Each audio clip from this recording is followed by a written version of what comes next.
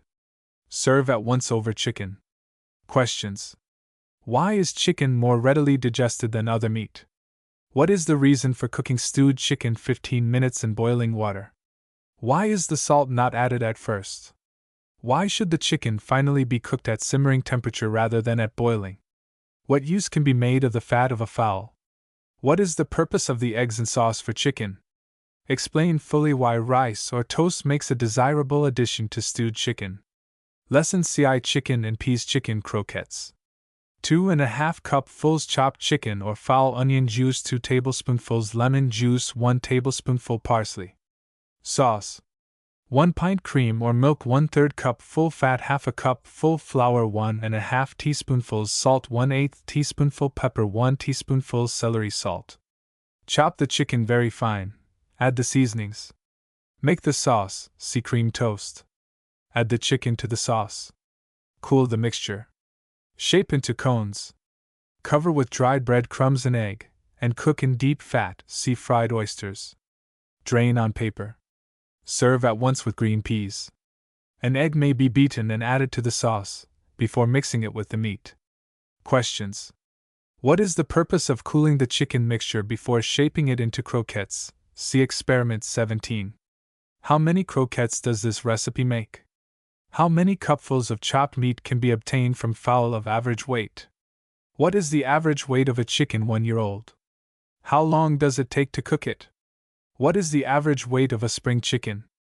What is the present market price of spring chicken? Of fowl? Compare the composition of fowl with that of round steak using U.S. Department of Agriculture Bulletin No. 28. Also record the percentage of refuse in a fowl when it is purchased. Considering the refuse in fowl, what is the price per pound? Tabulate the percentage composition of fresh and dried peas and beans, and of dried lentils. Which are richer in protein, the fresh or the dried vegetables? See Figure 76. Lesson CI Oyster Dishes. Experiment 63. Protein in oyster liquor.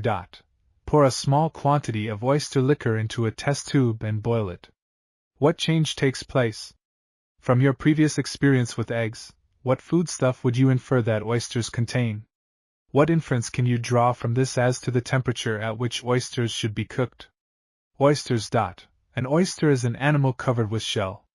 The shell, which consists of mineral matter, protects the animal. Illustration: Figure 74, Composition of fish, fish products and oysters, revised edition. The oyster has no head, arms, or legs, but it has a mouth, liver, gills, and one strong muscle.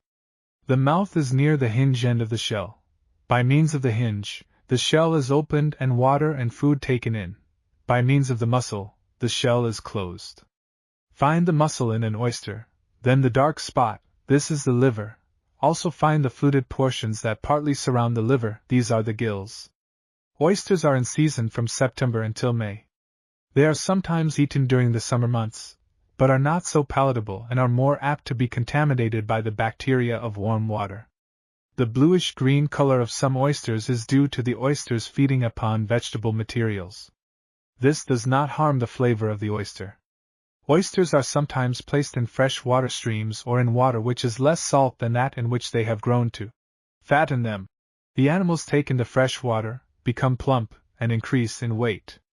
If the water is sewage polluted, the oysters become contaminated with dangerous bacteria. Methods of cooking usually applied to oysters, such as stewing and boiling, may not destroy all bacteria. Hence, the danger in eating oysters taken from polluted water. When oysters are prepared for market, they are sorted according to size. Blue points, or small oysters originally grown in Blue Point, are prized for serving raw in the half shell. This name, however, no longer indicates the place from which the oysters come, but is applied to small oysters in the shell. Large oysters selected for frying may be purchased. Oysters are found at markets either in the shell or with the shell removed. Since oysters spoil readily, they must be kept cold during transportation. They are now shipped in containers surrounded by ice. Formerly ice was placed in contact with the oysters. Note the percentage composition of oysters, see Figure 74. With such a large quantity of water, the oyster has little food value. Oysters are prized for their flavor, but make an expensive food. Cooking makes oysters somewhat tough, but it sterilizes them and makes them safer to use. It is considered that oysters properly cooked are easily digested. They should be eaten when very fresh. They spoil quickly and develop poisonous products. Cleaning oysters. Drain off the liquor. If the liquor is to be used, strain it through a fine strainer. Place the oysters in a strainer or colander, and wash them. Do not allow oysters to stand in water after washing. Run each oyster through the fingers to remove pieces of shell that may be clinging to it. Oyster stew. 1 cupful milk, 1 pint oysters, 1 tablespoonful butter, salt, and pepper. Heat the milk in a double boiler, add the seasonings and butter. Clean the oysters. Cook them in a saucepan until they become plump and the edges curl. Add the hot milk and serve at once. The milk may be thickened with 1 tablespoonful of flour. See recipe for thin white sauce. Serve crackers or bread with oyster stew. Scalloped oysters. 1 pint oysters, 1/2 teaspoonful salt, 3 cupfuls soft bread crumbs, 3 tablespoonfuls butter, or substitute a 1/4 cup full oyster juice or milk cayenne. Wash the oysters, strain the juice, and butter the crumbs. Add the seasoning to the oysters. Place 1/4 of the buttered crumbs in the bottom of a buttered baking dish. Add 1/2 of the oysters, another 1/4 of the crumbs, then the remainder of the oysters, the liquid, and finally the remaining half of the buttered crumbs. Bake in a moderate oven from 30 to 40 minutes. If baked in individual baking dishes, only 15 minutes will be required for baking. Questions. Count and record the number of oysters in 1 pint. From figures 64 and 74, tabulate the percentage composition of oysters and milk. Find the weight of 1 cupful of oysters and of 1 cupful of milk. How do they compare as to the amount of water, protein, and fat contained in 1 pint of each?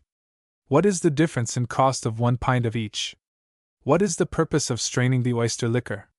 Why should not oysters stand in water after washing? See Experiment 38. Explain why oysters should be cooked only a short time. What is the effect of long cooking upon oysters? In scalloped oysters, why is the liquid added before the last layer of crumbs? How many persons do each of these oyster recipes serve? What dietetic reason can be given for combining oysters and bread? From U.S. Department of Agriculture Bulletin No. 28, tabulate the percentage composition of the following fish: fresh and salt cod, fresh and smoked herring, fresh and salt mackerel, fresh and canned salmon, fresh perch, and fresh white fish. Which contains the most fat? How can fish be classified with regard to fat content? See classes of fish. Which fish contains the most protein? How do fish, shellfish, and beef compare in protein content? Which is the cheapest source of protein? See figures 68 and 74. Lesson C. Meat substitute dishes. Meat substitute materials. Cottage cheese, eggs, peanuts, and other legumes are valuable substitutes for meat. The legumes, with the exception of soybeans and peanuts, however, do not contain complete protein. Hence, their use with eggs or milk is desirable. Illustration: Figure 75. The composition of eggs and cheese. Revised edition. Nuts are a form of fruit. They are rich in nutritive materials. If they can be digested readily, they make a valuable food. They need to be ground fine or chewed thoroughly, however, to make them digestible. Nuts contain much fat, protein, and little carbohydrates. Chestnuts, however, contain much of the latter foodstuff. Because they contain protein, nuts may be used as substitutes for meat. But most nuts are expensive. For this reason, in many households they are impractical as everyday foods. Cottage cheese and nut loaf.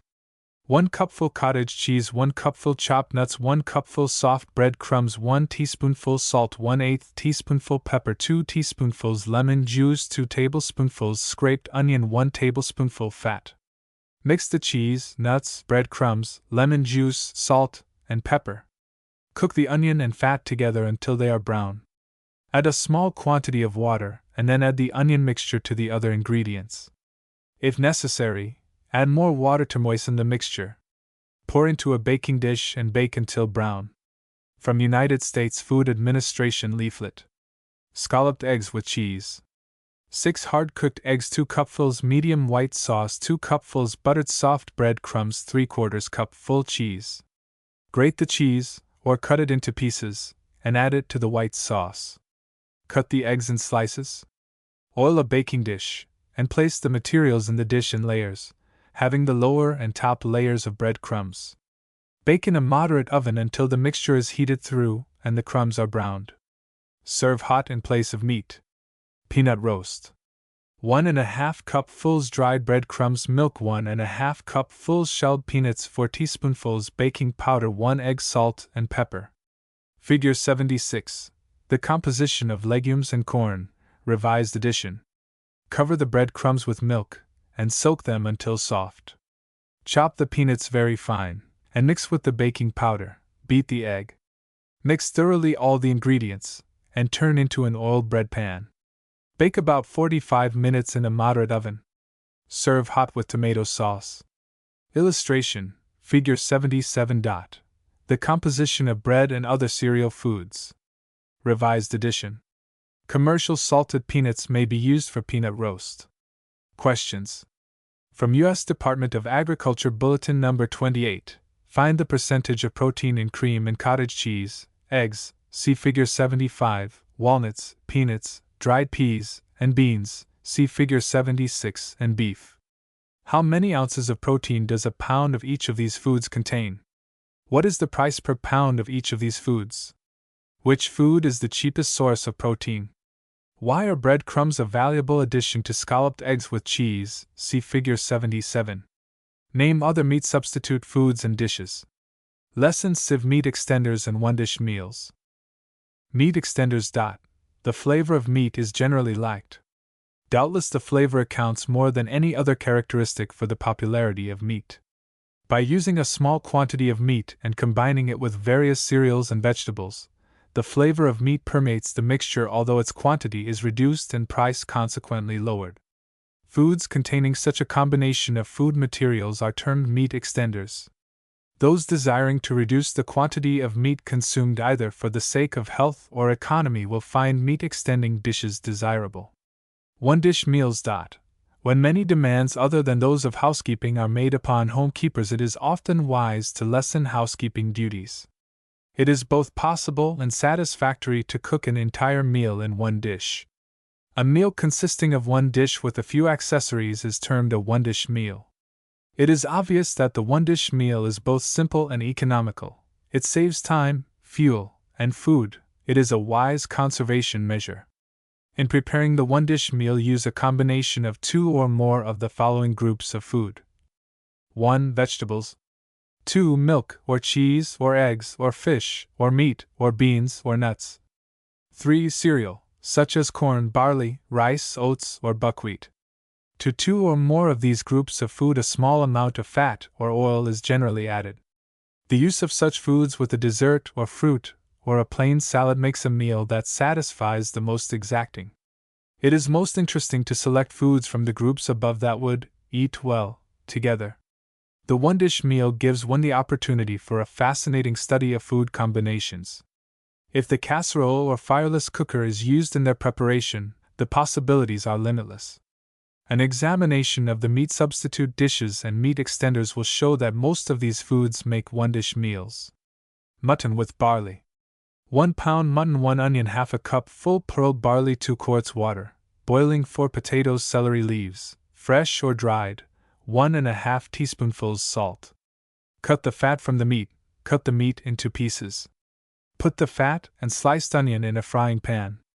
Brown the meat in the fat. Add the barley and water and let the mixture cook at simmering temperature for at least 1½ hours. Pare the potatoes, cut them into quarters. Add the potatoes and celery leaves and cook the mixture at boiling temperature until the potatoes are tender. Serve hot. Adapted from Department of Agriculture leaflet. Tamale pie.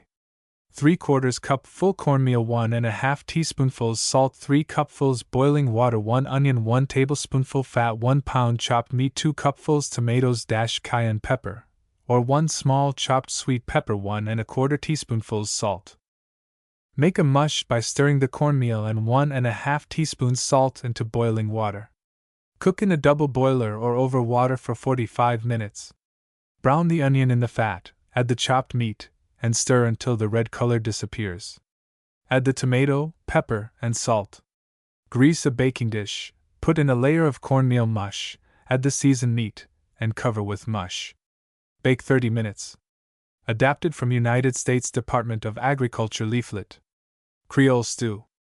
1 pound lean beef or 1 medium fowl, 1 tablespoonful fat, 1/4 cup full chopped onion, 1/2 cup full chopped sweet peppers, 1 cupful boiling water, 1/2 cup full rice, 1 cupful carrots or okra, cut into small pieces, 2 cupfuls tomatoes, 2½ teaspoonfuls salt.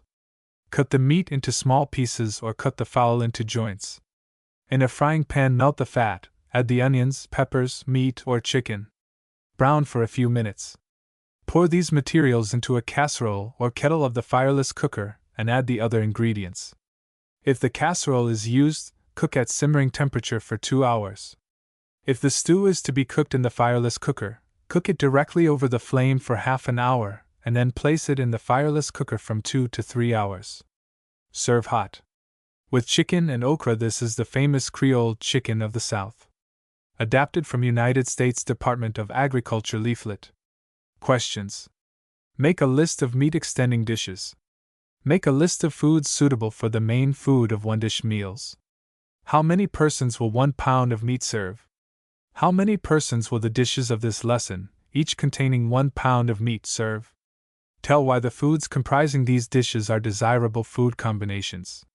Related work lesson CV menu making. Representation of all essentials of diet. All the foodstuffs or nutrients should be represented in the foods of a meal, or at least in the foods composing a day's diet. The meal, or the day's ration, should consist of food rich in carbohydrates and fat, to supply energy to the body. Food rich in protein. Footnote 70. Protein is not only a bodybuilder, but also a fuel. But since it should be used chiefly for bodybuilding, see daily carbohydrate and fat requirement, its energy-giving power is not considered in meal planning. And ash, to build the body. Food in the form of ash and water, to regulate the processes of the body. Food containing vitamins, to promote the health and growth of the body. Food containing cellulose, to give bulk to diet. Water is supplied to some extent with almost all the foods of a meal, but as mentioned previously, a generous quantity should be used as a beverage. A consideration of the kinds of food to meet the different needs of the body follows. A. Food for energy. Although both starch and sugar are carbohydrates which furnish energy to the body, this need of the body should be supplied for the most part by starch. The harmful effects of excessive sugar eating were mentioned previously. A certain amount of fat is needed for energy giving. A meal containing fat stays by a person for a longer time than one devoid of foods rich in fat. This is because fat is more slowly digested than other foodstuffs. Hence, a vigorous person leading an active outdoor life may feel much more comfortable when fat is included in his diet. On the other hand, those exercising little find that fat-rich foods distress them greatly, since they are too slowly digested. For many persons, the use of much fat is harmful. Since butter contains the fat-soluble vitamin, it is valuable not only for energy giving, but for growth promoting. B. Food for bodybuilding and repairing. Both protein and ash are needed for bodybuilding. The former foodstuff contains the element nitrogen, one of the necessary elements for the growth and maintenance of the body. Since there are several kinds of food containing protein, the question arises whether protein is best supplied by meat, eggs, milk, cheese, or vegetable protein foods. There are some who contend that meat is the least desirable source of protein food. The use of much meat may lead to the formation of an excess of uric acid, which is eliminated by some persons with difficulty. It may also cause intestinal putrefaction. Many find that by using meat once a day their health is normal. Others find that by using meat but several times a week a more desirable condition is maintained. Doubtless many people would find themselves much benefited by using less meat. If the quantity of meat eaten is greatly lessened, care should be taken that protein is supplied by other foods, such as eggs, legumes, cheese, and the various meat substitute dishes. Care should also be taken to see that complete proteins are included in diet. If foods containing incomplete proteins such as some of the legumes and cereals are used for bodybuilding, they should be supplemented by foods rich in complete proteins such as milk and eggs. If much meat is eaten, a generous quantity of water and of fresh vegetables and fruits should be used. While all the mineral materials found in the body, footnote 71, the ash constituents existing in the body in largest quantity are sulfur, chlorine, calcium, iron, sodium, magnesium, potassium, phosphorus are necessary for its growth and maintenance. Calcium, phosphorus, and iron are the elements most likely to be used in insufficient quantities. See figures 78 and 79 and 80. Illustration: Figure 78. Foods containing calcium. A. Dried beans. B. Dried figs. C. Rutabaga. D. Celery. E. Milk. F. Cauliflower. G. Almonds. H. Egg yolk. I. Cheese. Calcium is needed for building the hard tissues such as the teeth and bones. A diet deficient in calcium is sometimes the cause of poor teeth. Calcium is equally important for body-regulating functions. It is especially necessary that calcium-rich food be given to children. The most practical and effective way of obtaining calcium is to use a generous supply of milk. Cheese, eggs, and the leaves and stems of plant foods are also valuable sources of calcium. Milk, egg yolk, cheese, whole grains, and vegetables are the most satisfactory sources of phosphorus. A free use of these foods is especially desirable since it has been found that phosphorus is quite as necessary as nitrogen. The whole grains are a very valuable source of ash. Many of the ash constituents in cereals are found next to the outer coat of bran, hence fine white flour is not so rich in ash as whole wheat flour. Illustration: Foods containing phosphorus: A. Dried peas. B. Chocolate. C. Dried beans. D. Whole wheat. E. Peanuts. F. Cheese. G. Cocoa. H. Egg yolk. In the formation of blood and for the welfare of the body as a whole, iron is needed. For this reason, it is often a constituent of tonics. If foods rich in iron were more generally used, the body would not be so likely to get into a condition requiring such tonics. The iron found in eggs, milk, and vegetable foods is thought to be more completely assimilated than that found in meat. Spinach and prunes are valuable sources of iron. This is one of the reasons why they are most desirable foods for children. The need of eggs, dried fruits, fresh vegetables, and whole grain in diet to furnish iron should be emphasized. Sulfur is one of the necessary elements of the body. It is usually found, however, as a component of protein.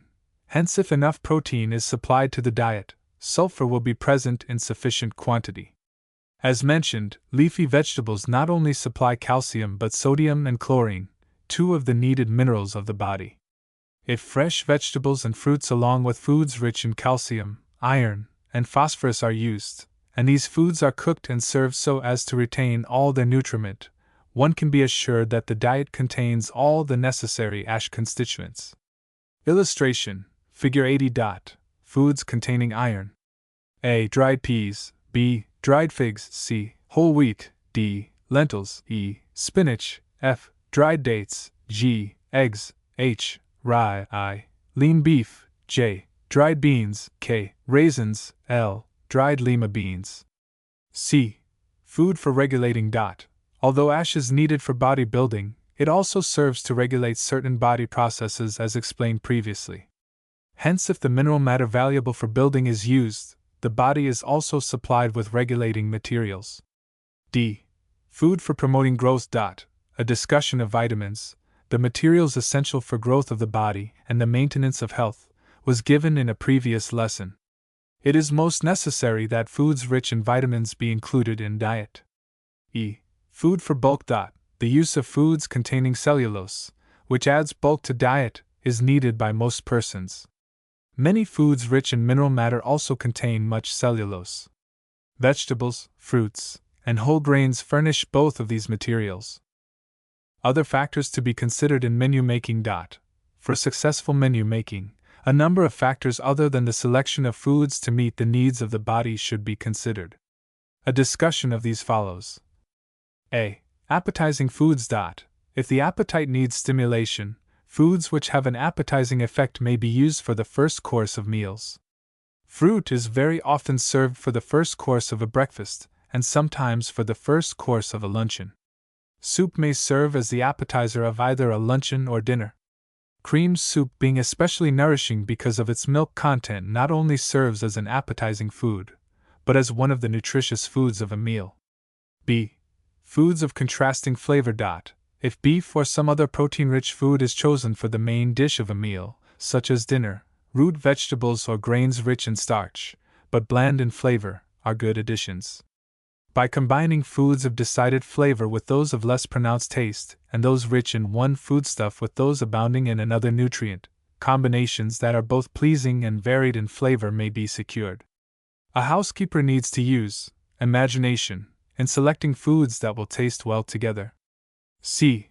Variation of foods. The same food should not be used twice in the same meal, even though it is prepared in a different form.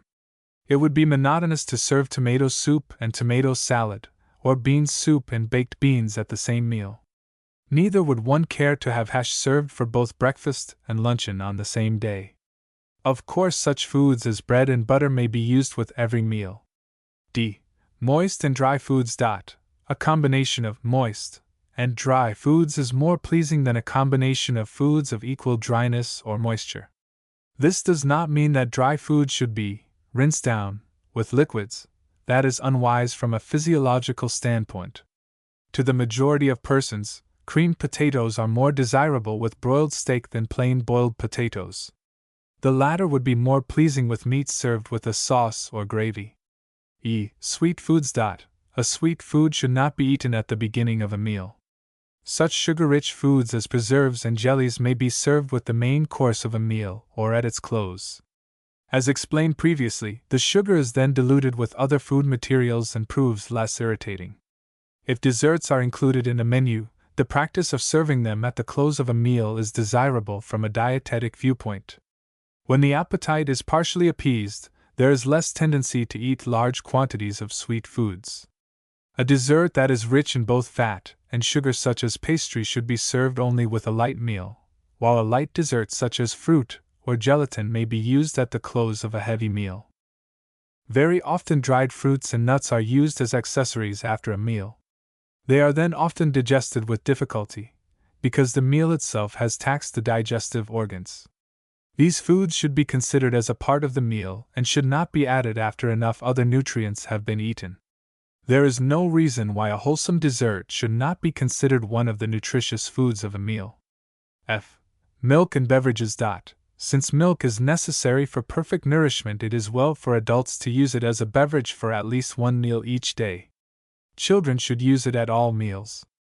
If milk is distasteful to any or all members of a family, cocoa made with much milk may be served in its stead. In meal planning, a housekeeper should see to it that the proper quantity of milk either as a beverage or constituent of such dishes as cream soup, vegetables, and custards is used by each member of the family. When tea and coffee are included in meal plans, the fact that these beverages have no food value except the milk and sugar added to them should be taken into consideration. G. Foods on hand. When menus are made, the thrifty housekeeper considers those materials she has on hand and especially those which would spoil if not used at once. Very often leftover material serves as a basis on which to plan one or more meals. A housekeeper may drain from a vegetable the water in which it was cooked, but she sees in it for the next meal or for the next day several possible uses. The vegetable stock may be used in soup, or it may be combined with milk or cheese and serve as a sauce for some leftover vegetable. Bread crumbs combined with milk, peanuts, or egg make a tasty meat substitute 1 week, or they may be utilized in making bread pudding the 2nd week, a scallop dish the 3rd week, and a meat loaf the 4th. If several pieces of dry cake are on hand, a tasty dessert may be made by pouring over them some hot sauce such as apple or chocolate. Dry cake may also be crumbed and used in place of flour and sugar in a steamed pudding. It is possible, of course, for a housekeeper to spend an undue amount of time in utilizing leftovers or to defeat her efforts in thrift and buy expensive supplementary foods in order to use food on hand. Often it is wise to cook just enough so that there are no leftovers. On the other hand, it is sometimes economical as far as fuel and time are concerned to plan to cook enough food at one time for more than one meal. This is especially true of foods requiring long cooking such as baked beans and other dried foods. Menu plans. Serving meals in a number of courses should be attempted only where the housekeeper is assisted in her work. For everyday living, the meals of most families are served only in 1 or 2 courses. Although there are a great many things to be considered in menu making, it is not necessary to use a great variety of foods to meet the requirements of successful meal planning. A breakfast consisting of fruit, rolled oats, and top milk, for example, is simple, but it embraces all the factors involved in the planning of a desirable meal. As previously mentioned, the groups of foods may serve as a basis for menu planning. After selecting foods from each group that are seasonable, economic, and that will taste well together, it is wise to analyze the menu. See if it contains all the essentials of diet to meet the needs of the body, as explained previously. Some housekeepers find it helpful to have lists of dishes found to be satisfactory for serving, such as lists of meat dishes, vegetables, salads, desserts, etc., and glance over these when planning meals.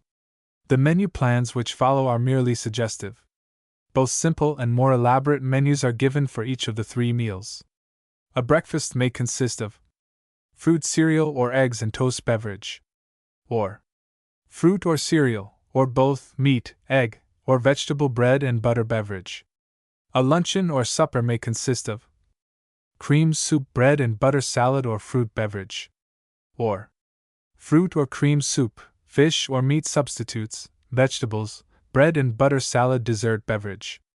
A dinner may consist of meat, vegetables, bread and butter salad, or dessert beverage, or clear soup, fish, meat, vegetables, bread with or without butter salad, dessert beverage.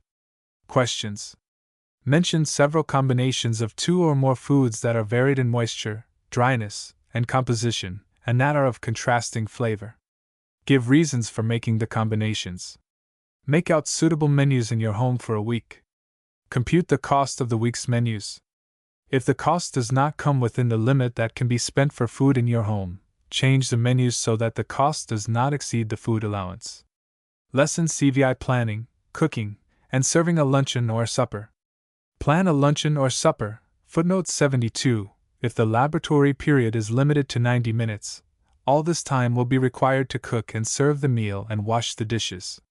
Hence, it will be necessary to do the meal planning in a previous lesson, making it a 1-dish meal or using a meat substitute instead of meat.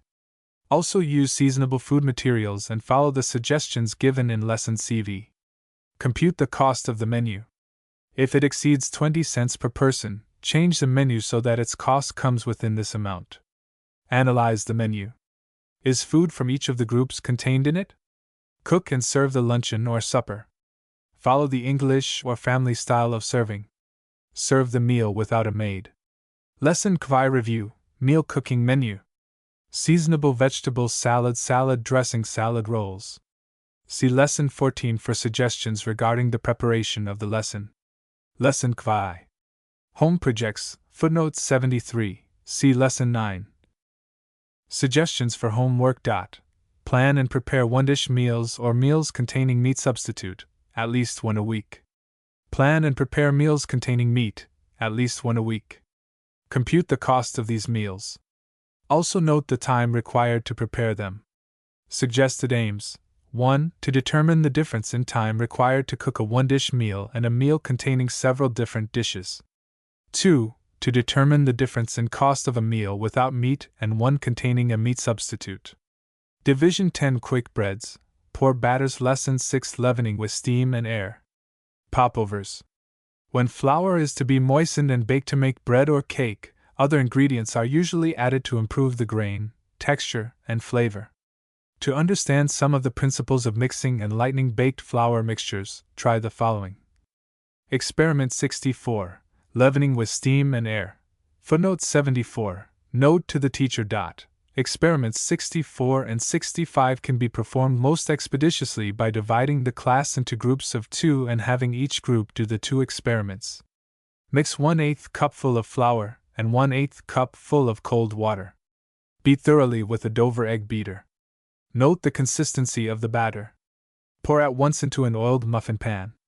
Bake in a hot oven for at least 20 minutes. Remove from the pan, break it open, and answer the following questions. What happened during baking to the cold air enclosed in the mixture? With what material did the flour combine during baking? Into what form was a part of the water changed during baking? Explain fully how the mixture was made porous. Experiment 65. Comparison of thick and thin quick breads. Repeat experiment 64, using 1/2 tablespoonful of cold water instead of 1/8 cupful. After baking, examine and compare with the bread of experiment 64. Which is the more porous? Explain how the difference in quantity of moisture accounts for the difference in grain. If a mixture is to be leavened with steam and air, what should be the consistency of the mixture? Some simple flour mixtures are lightened by the method indicated above. In most cases, however, more air is introduced into the mixture by using lightly beaten eggs, or by using ingredients that produce gas, on being moistened and heated. Experiment 66. Preparation of flour for quick breads. Measure a 1/4 cup full of pastry flour just as it comes from the can. Sift it, and return it carefully to the measuring cup, using a teaspoon. How much does the flour measure now? What does this experiment teach with regard to sifting flour before measuring? Of what advantage is it to sift flour not only before measuring, but when adding it to the other ingredients of a quick bread? Note. Use this sifted flour for making popovers. In preparing all quick bread mixtures, pastry flour, wheat flour, should be used. It should be sifted before measuring. Usually any other powdered ingredient, such as baking powder, soda, or spices, is added to the flour and mixed thoroughly, by sifting, into the other materials. Baking powder and soda need not be sifted before measuring, but should be stirred. Oven thermometers and temperatures. The ovens of a number of ranges are equipped with thermometers. Although it is possible to secure more satisfactory results with a thermometer than without, oven thermometers do not always indicate the temperature of an oven accurately. If a thermometer is fastened on an oven door, for example, and the door does not heat as quickly or to as high a degree as the interior of the oven, the true temperature of the oven cannot be ascertained by this device. By making allowance for the difference, however, such a thermometer may prove very useful. It is much more accurately and conveniently read than a thermometer which is hung or rests inside the oven unless the oven is provided with a glass door. Illustration, courtesy of the National Stove Co. Figure 81, Oven Heat Regulator. A device known as an oven heat regulator, see Figure 81, may be attached to gas ranges. These devices do not merely measure the heat of an oven, but control it and keep the oven temperature constant. A temperature wheel, shown at B, is set for a desired temperature and the oven burner lighted. By the expansion or contraction of a sensitive copper tube placed in the top of the oven, shown at A, the gas valve, shown at C, is opened or closed. When the valve is opened, the amount of gas burning is increased or decreased so that the temperature of the oven is kept constant, i.e. at the temperature at which the wheel is set. Insulated ovens, i.e. ovens which are constructed so as to retain heat and allow little to escape, are found on some of the modern gas, electric, and kerosene stoves. Some of the insulated electric ovens are provided with clocks or dials which may be adjusted so that the current is cut off automatically at the expiration of a certain length of time, or when a certain temperature is reached, see Figure 14.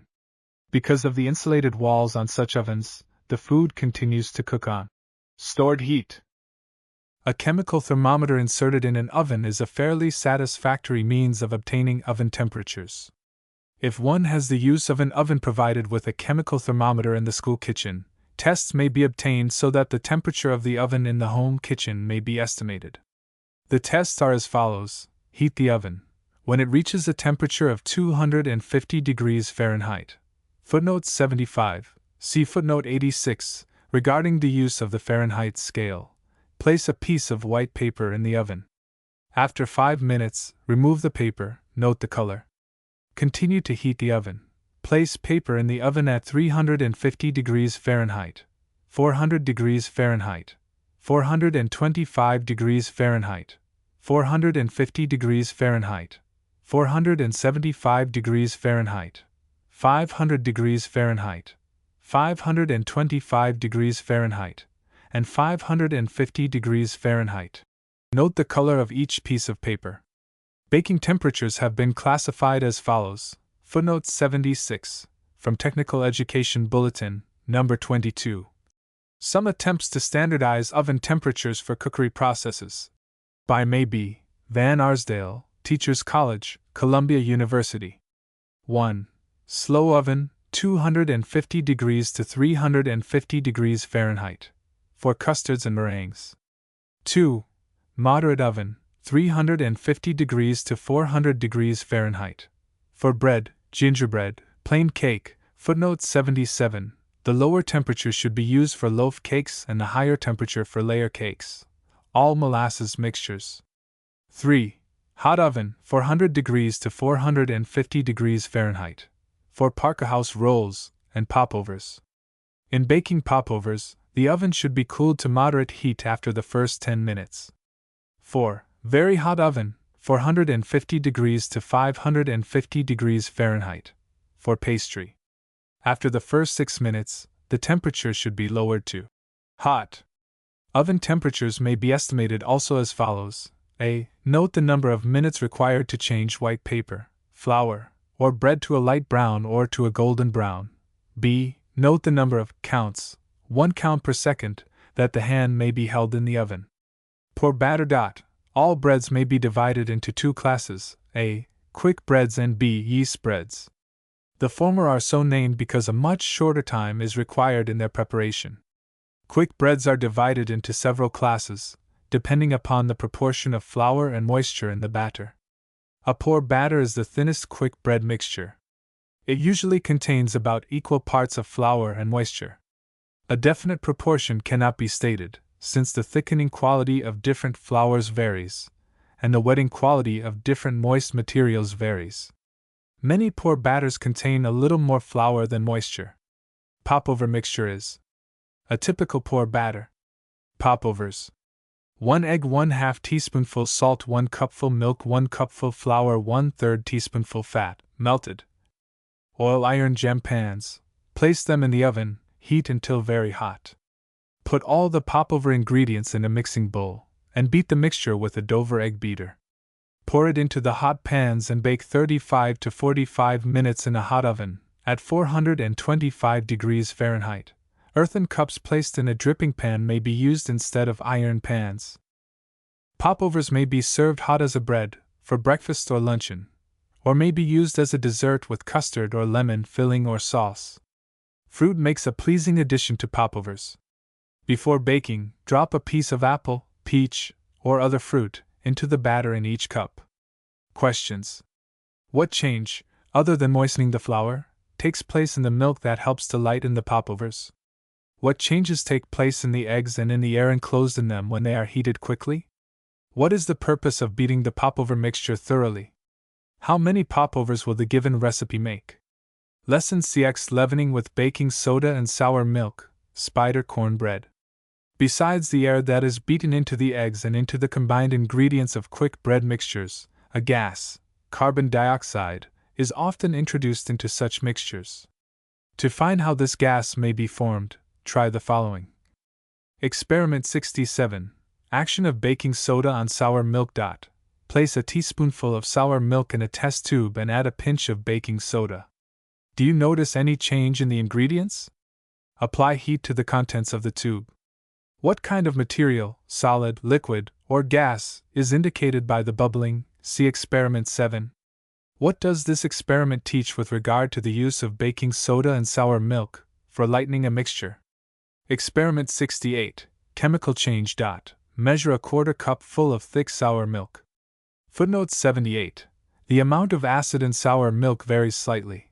Dip the end of a piece of blue litmus paper in it. What change in color takes place in the paper? When blue litmus changes to pink, an acid is present. The sour milk therefore contains acid. Measure 1/8 teaspoonful of baking soda. Mix this with a little water. Test with pink litmus paper. When pink litmus paper changes to blue, an alkaline substance is present. Baking soda is therefore alkaline in reaction. Pour the milk into a saucepan, add about 3/4 of the soda mixture, stir and heat until effervescence, bubbling, has ceased. Test the mixture in the saucepan with blue litmus paper.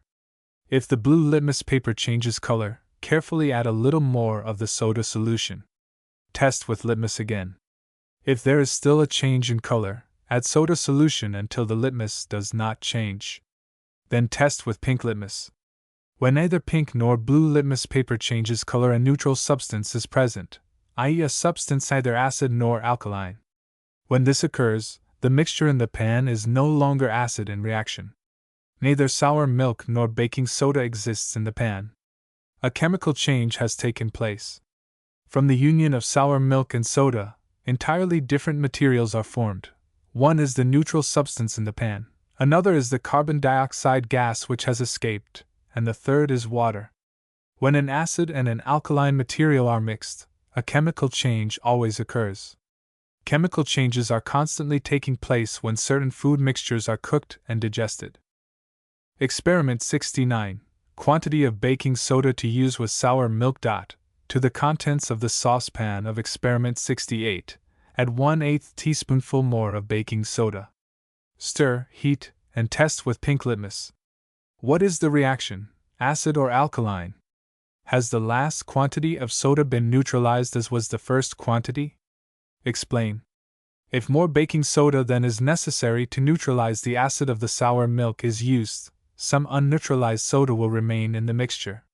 This is undesirable, since soda has a bitter taste. An excessive quantity of unneutralized soda also discolors the mixture. Experiments 68 and 69 indicate that the approximate proportion of baking soda to sour milk is 1/2 teaspoonful of baking soda to 1 cupful of thick sour milk. The following equations indicate the importance of using the proper amount of baking soda to neutralize the acid materials. 1 cupful of sour milk plus 1/2 teaspoonful of baking soda. Footnote 79. The plus sign is red, with the arrow is red. Yields water plus carbon dioxide gas plus neutral material. 1 cupful of sour milk plus 1 teaspoonful of baking soda. Water plus carbon dioxide gas plus neutral material plus unneutralized soda. Spider cornbread. 3/4 cup full cornmeal, 1/2 teaspoonful baking soda, 1/4 cup full flour, 1 egg, 1 tablespoonful sugar, 1 cupful sour milk, 1/2 teaspoonful salt, 1 tablespoonful butter or substitute. Mix the dry ingredients. In a mixing bowl, beat an egg, add the sour milk, then the dry ingredients. Beat the mixtures until the ingredients are well blended.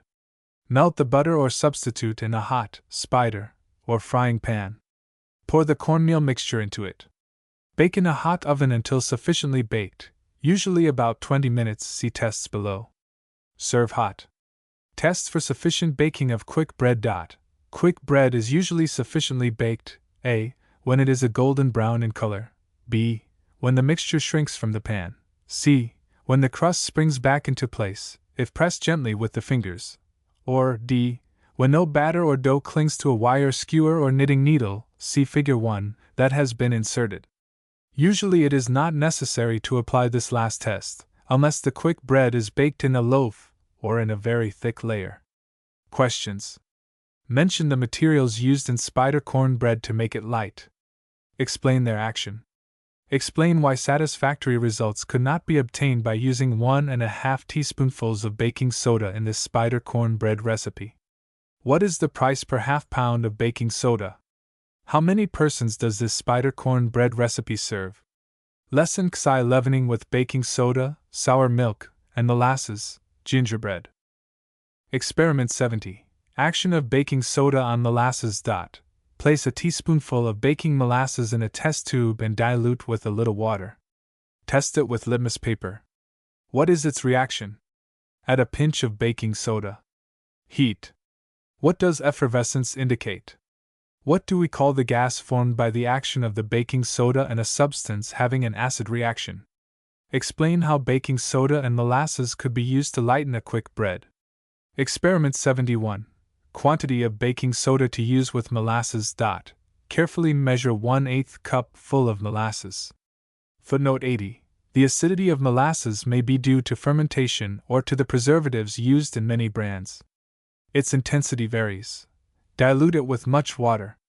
Carefully measure 1/16 teaspoonful of baking soda and mix it with water. Add about 3/4 of the soda mixture to the molasses solution. Stir and heat. Test with blue litmus. If it changes color, keep adding the soda mixture until the litmus paper does not change, as in experiment 68. When neither blue nor pink litmus paper changes color, what kind of substance, acid, alkaline, or neutral, is present? What change has taken place in the materials placed in the saucepan? This experiment shows that the approximate proportion of baking soda to molasses is 1/2 teaspoonful of baking soda to 1 cupful of molasses. This equation expresses the chemical change in the experiment. 1 cupful molasses plus 1/2 teaspoonful of baking soda, neutral material plus carbon dioxide gas plus water. Gingerbread. 2 cupfuls flour, 1/2 teaspoonful salt, 3/4 teaspoonful baking soda, 1 teaspoonful cinnamon, 2 teaspoonfuls ginger, 1/8 teaspoonful cloves, 1 egg, 1 cupful thick sour milk, 1/2 cup full molasses, 1/2 cup full sugar, 2 to 4 tablespoonfuls fat. Mix all the dry ingredients except the sugar. Beat the egg in a mixing bowl. Add the sour milk, molasses, and sugar. If solid fat is used, melt it. Add the fat to the molasses mixture. Through a sifter, add the dry ingredients to other materials. Beat thoroughly and turn at once into a shallow oiled pan. Bake in a moderate oven, 375 degrees Fahrenheit to 400 degrees Fahrenheit. 20 minutes or longer. See tests for sufficient baking of quick bread. Gingerbread without eggs may be made. Omit the egg from the recipe above. To the dry ingredients, add 1 teaspoonful of baking powder. Water gingerbread may be made by substituting 7/8 cup full cold water for the sour milk, and using 1/4 teaspoonful baking soda, instead of 3/4 teaspoonful, and adding 3 teaspoonfuls of baking powder. Questions. Mention the leavening materials used in this gingerbread, and explain their action. What is the price per quart of molasses? How many persons does this recipe serve? Lesson Xi leavening with baking powder, griddle cakes. Experiment 72. Effect of cold water on a mixture of cream of tartar and baking soda. Test a bit of cream of tartar with moistened litmus paper. Is it acid or alkaline in reaction? Put 1/8 teaspoonful of baking soda and twice the quantity of cream of tartar in a dry test tube. Does any change take place? Add about 1 teaspoonful of cold water to the mixture and examine. What change takes place? What substance is being formed? Experiment 73. Effect of hot water on a mixture of cream of tartar and baking soda.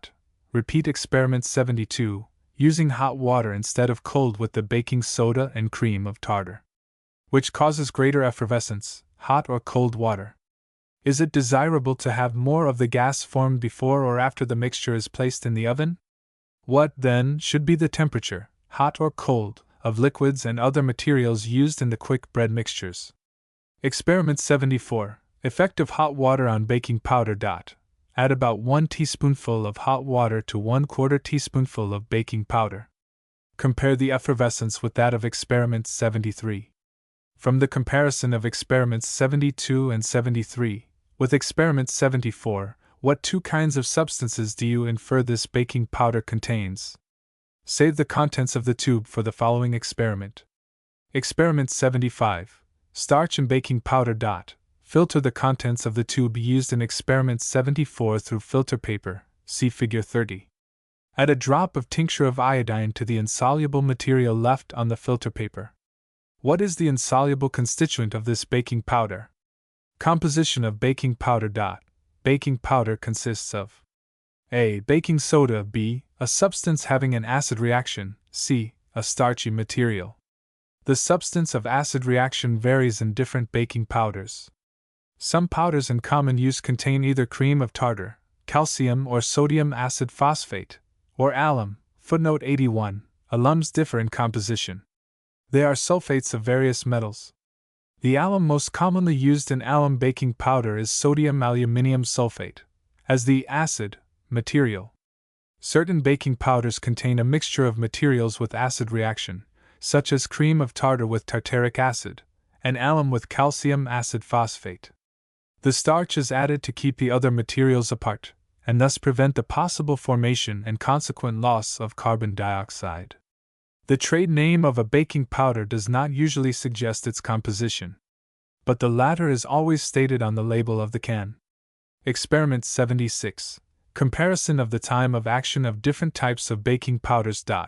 Put half a cup full of water of the same temperature into each of 3 tumblers or glass measuring cups. To 1 tumbler add 1/2 teaspoonful of tartrate baking powder, to the second, the same quantity of phosphate baking powder, and to the third an equal quantity of alum, or alum and phosphate baking powder. Stir each and note the length of time that chemical change occurs in each tumbler. Which type of baking powder reacts the longest time? Difference in types of baking powders. Although there has been much discussion regarding the superiority of one type of baking powder over another, it is thought that one standard baking powder is as little harmful as another. But, as shown by experiment 76, the action of certain types is slower than that of others, i.e., the formation of the gas continues for a longer time. Certain types of baking powders which react very quickly when moisture is added may react to some extent while still in the can, and thus lose some of their effectiveness in leavening. It is well to buy those baking powders in such quantities so that a fresh can be purchased often. The price of certain types of baking powders is much greater than that of others. Quantity of baking powder in quick breads. Since baking powder contains both acid and alkaline materials, the quantity of baking powder used in a quick bread is dependent not upon another leavening material, but upon the quantity of flour and eggs. When no eggs are used, 2 teaspoonfuls of baking powder should be used with 1 cupful of flour. When eggs are added to a quick bread, the quantity of baking powder should be lessened 1/2 teaspoonful for each egg. 2 1/2 teaspoonfuls of baking powder should be used with 1 cupful of coarse wheat flour or meal other than wheat. Suggestions for preparing griddle cakes. The general rules for mixing quick breads apply also to griddle cakes. When the yolk and white of the egg are separated, the mixture will be somewhat lighter. Most housekeepers, however, beat the eggs together quickly, and find the result satisfactory. The consistency of griddle cake batter is most important. As suggested in the recipe, the moisture should be added cautiously.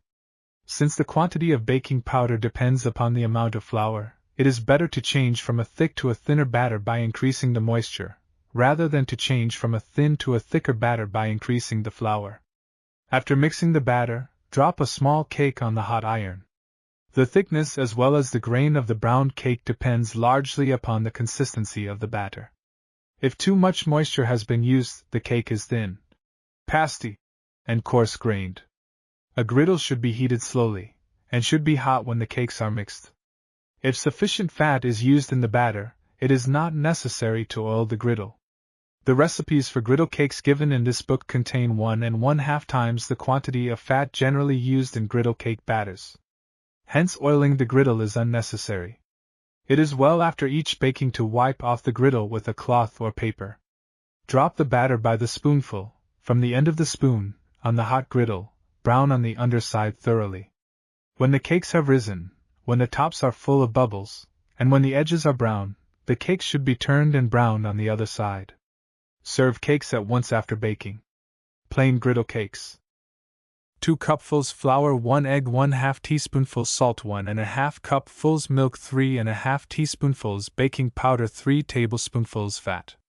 Prepare according to the directions above. Add the milk cautiously. More or less, according to the absorbing property of the flour, then the given quantity may be required. 1/8 cupful of sugar or molasses may be added to the mixture. If desired, 1 more egg may be used in this recipe. Serve with maple or other syrup, see syrup. Bread griddle cakes. 1 1/2 cupfuls breadcrumbs, 1 1/2 cupfuls hot milk, 3 tablespoonfuls fat, 1 to 2 eggs, 1/2 cupful flour, 1/2 teaspoonful salt, 3 teaspoonfuls baking powder. Soak the bread in the hot milk until soft. Add the other ingredients in the order given. 1 cupful of cooked cereal may be used instead of bread crumbs. Rice griddle cakes are especially pleasing. Questions.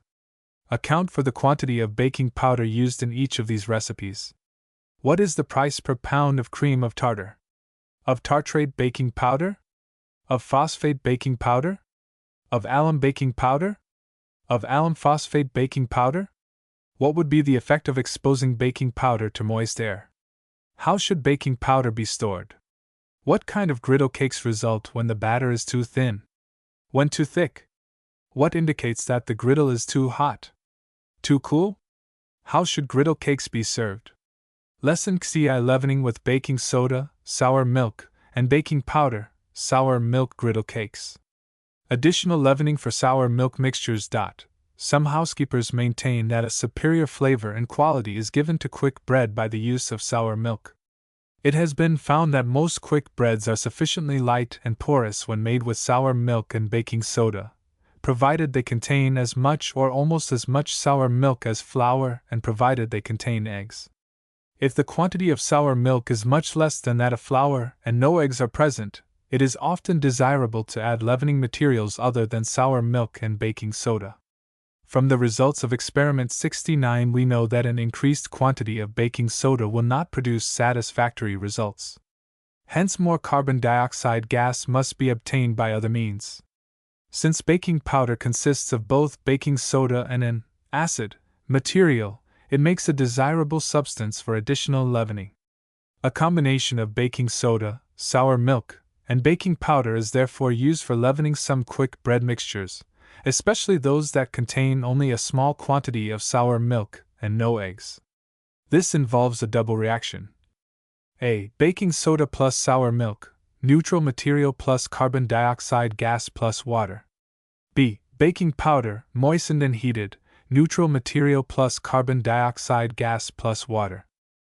About 1/4 of baking powder is baking soda. Hence 1/4 teaspoonful of baking soda, with the necessary quantity of acid material, is equivalent to 1 teaspoonful of baking powder and leavening. If 2 teaspoonfuls of baking powder are used to leaven 1 cupful of flour, 1/2 teaspoonful of baking soda, with the necessary quantity of acid material, should be used to leaven 1 cupful of flour. 2/3 teaspoonful of baking soda, with the necessary quantity of acid material, should be used to leaven 1 cupful of coarse flour or meal other than wheat. In determining the quantity of baking powder to use in materials leavened with sour milk and baking soda, note the quantity of baking soda and flour. Assuming that 1/2 teaspoonful of baking soda, with acid, or 2 teaspoonfuls of baking powder leavens 1 cupful of flour, determine the amount of flour that the given quantity of baking soda, with acid, will leaven and then use sufficient baking powder to leaven the remainder of the flour. For example, if a recipe states, among other ingredients, 1/2 teaspoonful of baking soda and 2 cupfuls of flour, the baking soda, with acid, will leaven 1 cupful of flour. Hence, baking powder sufficient to leaven 1 cupful of flour, i.e. 2 teaspoonfuls, should be used. Again, if a recipe states that 3/4 teaspoonful baking soda and 2 cupfuls of flour, the baking soda, with acid, will leaven 1.5 cupfuls of flour. Hence, baking powder sufficient to leaven 1/2 cup full flour, i.e. 1 teaspoonful, should be used. Sour milk griddle cakes, without eggs. 2 cupfuls flour, 1/2 teaspoonful salt, 1/2 teaspoonful baking powder, 7/8 teaspoonful baking soda, 1 3/4 cup full sour milk, 3 tablespoonfuls fat. Turn the sour milk into a mixing bowl. Melt the fat and add it to the sour milk. Add the dry ingredients through a sifter to the mixture. Mix thoroughly. If more moisture is needed, add water. Cornmeal griddle cakes. 1 cupful cornmeal, 2 cupfuls water, 3 tablespoonfuls fat, 1 cupful sour milk, 1 cupful flour, 1 teaspoonful salt, 1/2 teaspoonful baking soda. Footnote 82. The 1/2 teaspoonful of baking soda, with acid, is sufficient to leaven the 1 cupful of flour. Then 2.5 teaspoonfuls of baking powder should be added, since 1 cupful of cornmeal is contained in the recipe. See quantity of baking powder in quick breads. 2.5 teaspoonfuls baking powder. Footnote 83. See footnote 82. 1 to 2 tablespoonfuls sugar. Add the cornmeal to the water, mix thoroughly, and cook 5 minutes. Add the fat. Cool. Then add the milk and dry ingredients. Mix thoroughly. Drop at once on a hot griddle. Fruit syrup. Cook fresh fruit, or dried fruit that has been soaked in water, in a generous quantity of water until it is very soft. Press through a strainer. If it is not of the consistency of catsup, add more hot water. Add from 1/8 to 1/4 cupful of sugar for each cupful of syrup, or sweeten to taste. Serve on griddle cakes, or use as a sauce for bread pudding or rice pudding. Fruit butters, marmalades, or jams may be diluted with water, heated, and used in the same way. Questions. If an egg or two were added to griddle cakes made with sour milk, how should the recipe be changed? Give reasons for the change. Explain the action of the leavening agents in sour milk griddle cakes, without eggs. In a quick bread leavened with baking soda, sour milk, and baking powder, upon what ingredient does the quantity of baking soda depend? Upon what ingredients does the quantity of baking powder depend? Explain your answers. What is the purpose of cooking the cornmeal before adding the other ingredients? Why should the cooked mixture be cooled before adding the other ingredients? Lesson Xiv leavening with baking soda, sour milk, and cream of tartar, steamed brown breads. Additional leavening for sour milk mixtures. Instead of using prepared baking powder as additional leavening for sour milk mixtures, see previous lesson, cream of tartar with sour milk and baking soda may be used. Enough baking soda must be used, however, to neutralize both the sour milk and the cream of tartar. This involves a double reaction. A. Baking soda plus sour milk, water plus carbon dioxide gas plus neutral substance. B. Baking soda plus cream of tartar, water plus carbon dioxide gas plus a neutral substance. If molasses is used with the sour milk and baking soda, a third reaction occurs. C. Baking soda plus molasses, water plus carbon dioxide gas plus neutral substance. It has been found that the following proportion of cream of tartar and baking soda is effective in leavening: 1 1/4 teaspoonfuls of cream of tartar with 1/2 teaspoonful of baking soda. These quantities of materials are sufficient to leaven 1 cupful of flour. 1 1/2 teaspoonfuls of cream of tartar with 2/3 teaspoonful of baking soda are required to leaven 1 cupful coarse wheat flour or meal other than wheat. In determining the quantity of cream of tartar and baking soda to use with mixtures containing sour milk or other acid food, note the quantity of flour, or other cereal, in the recipe. Assuming that 1/2 teaspoonful of baking soda, with the necessary acid material, leavens 1 cupful of flour, determine the total quantity of baking soda, which, with the necessary acid material, will leaven the flour. Then determine how much of the baking soda will be neutralized by the sour milk or other acid food.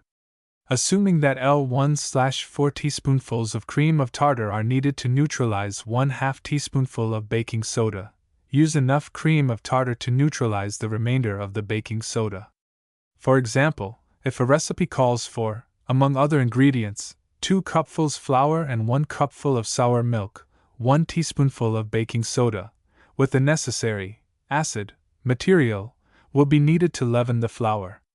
Since 1 cupful of sour milk will neutralize only 1/2 teaspoonful of baking soda, enough cream of tartar, i.e. 1 1/4 teaspoonfuls, will be needed to neutralize the remainder of the baking soda. General suggestions for steamed quick bread mixtures. A quick bread mixture that is to be steamed should be placed in a covered utensil. If the mold or the can used for steaming has no cover, an oiled paper should be tied over the top. As with all quick breads, the molds for steamed mixtures should be oiled. If the quick bread is a poor batter, the mold should be oiled and then sprinkled with flour. It should never be filled more than 2/3 full. A steamer placed over boiling water may be used for the steaming, or a kettle of boiling water containing a rack may be used. If the latter device is employed, the boiling water in the kettle should come halfway to the top of the molds. As the water evaporates, add more boiling water. Less time is required in the steaming, if the mold is placed directly in the water. At least 1 hour is required for steaming breads. The longer brown bread is steamed, the darker it becomes. A mixture in an earthen mold requires more time than does one in a tin or granite mold, see experiment 46. Plain brown bread. 2 cupfuls graham flour, 2/3 cupful white flour, 3/4 cupful brown sugar, 2/3 teaspoonful salt, 1 and 2/3 teaspoonfuls baking soda, 1½ teaspoonfuls cream of tartar, 2 cupfuls sour milk. Mix all dry ingredients thoroughly. Turn the sour milk into a mixing bowl. Add the dry ingredients, mix well. Turn at once into an oiled bread pan, and bake in the oven from 50 to 60 minutes, or fill 1-pound baking powder cans, which have been oiled, 2/3 full, and steam at least 4 hours. If the bread is steamed, remove it, after steaming, from the molds and dry in the oven for a few minutes. Boston brown bread.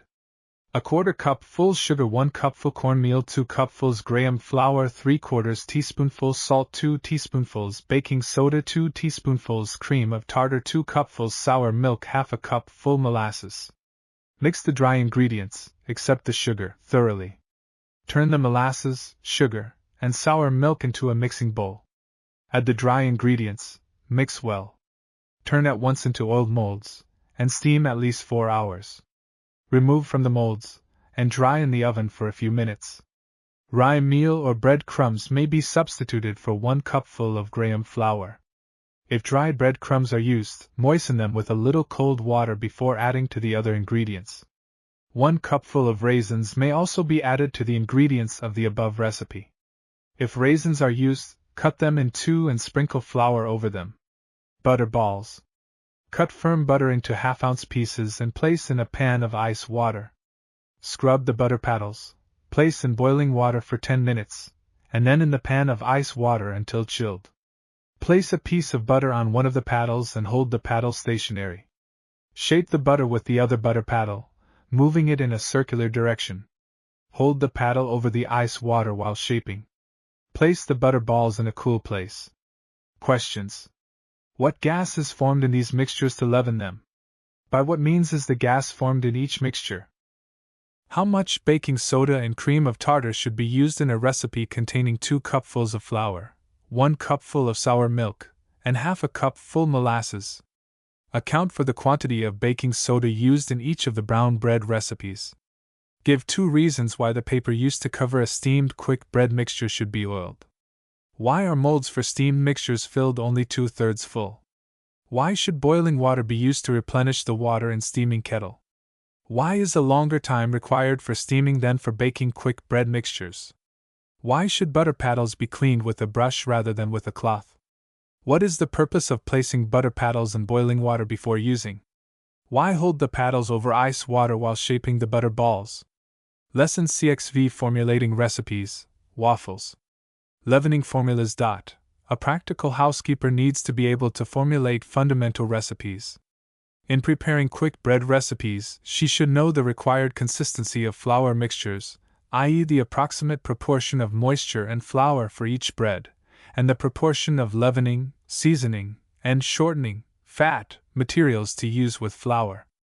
In previous lessons, general statements have been made concerning the quantity of leavening materials to use under various conditions. The following is the approximate amount of leavening material to be used for quick breads that contain little or no sugar. Baking soda and sour milk. 1/2 teaspoonful baking soda to 1 cupful of sour milk.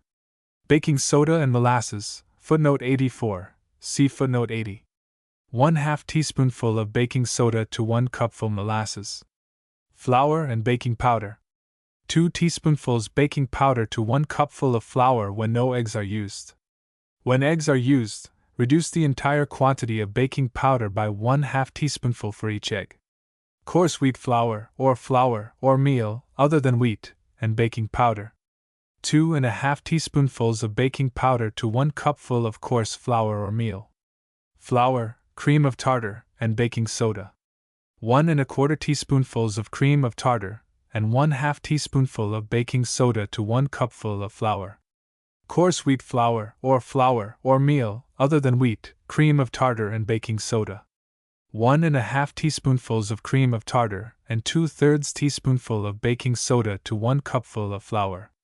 Examine a number of recipes previously given, and note the quantity of salt and fat used with 1 cupful of flour. In general, The following quantities of salt and fat are used for quick breads that contain little or no sugar. Flour and salt. 1/4 teaspoonful of salt to 1 cupful of flour. Flour and fat. 1 tablespoonful of fat to 1 cupful of flour.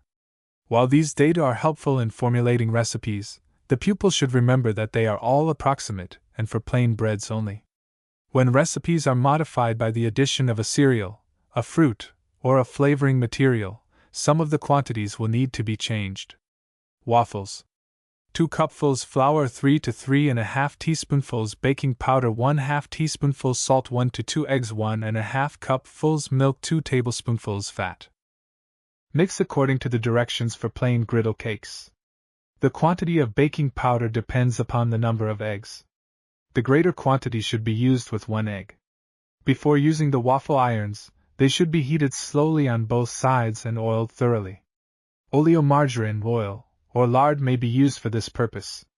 Pour the batter quickly into the hot irons, close the irons at once, and brown the waffles on both sides. Serve with syrup or gravy. Questions. Write a recipe for waffles, using sweet milk and baking powder and 3 eggs. Write 2 recipes for waffles, using sour milk and soda, with additional leavening, if necessary, and 1 egg in the one, and 2 eggs in the other. How many waffles does the given recipe make? Related work lesson X5 Measurement of the fuel value of foods. How food is assimilated. The uses of the foodstuffs, carbohydrates, fats, protein, ash, water, and vitamins, were given. It was stated that these foodstuffs either A. burned, i.e. united with oxygen, and produced energy, B. built the body, or C. aided in regulating body processes. All parts of the body are composed of microscopic cells. By the process of digestion, the foodstuffs are made entirely soluble, see solution and digestion. They are then further altered, i.e. split to their end products and absorbed through the walls of the alimentary canal. The blood carries the digestion products to all parts of the body. The blood also carries oxygen, which has been breathed into the body from the air, to all parts of the body. The body cells then select the foodstuffs that they need to carry on their work.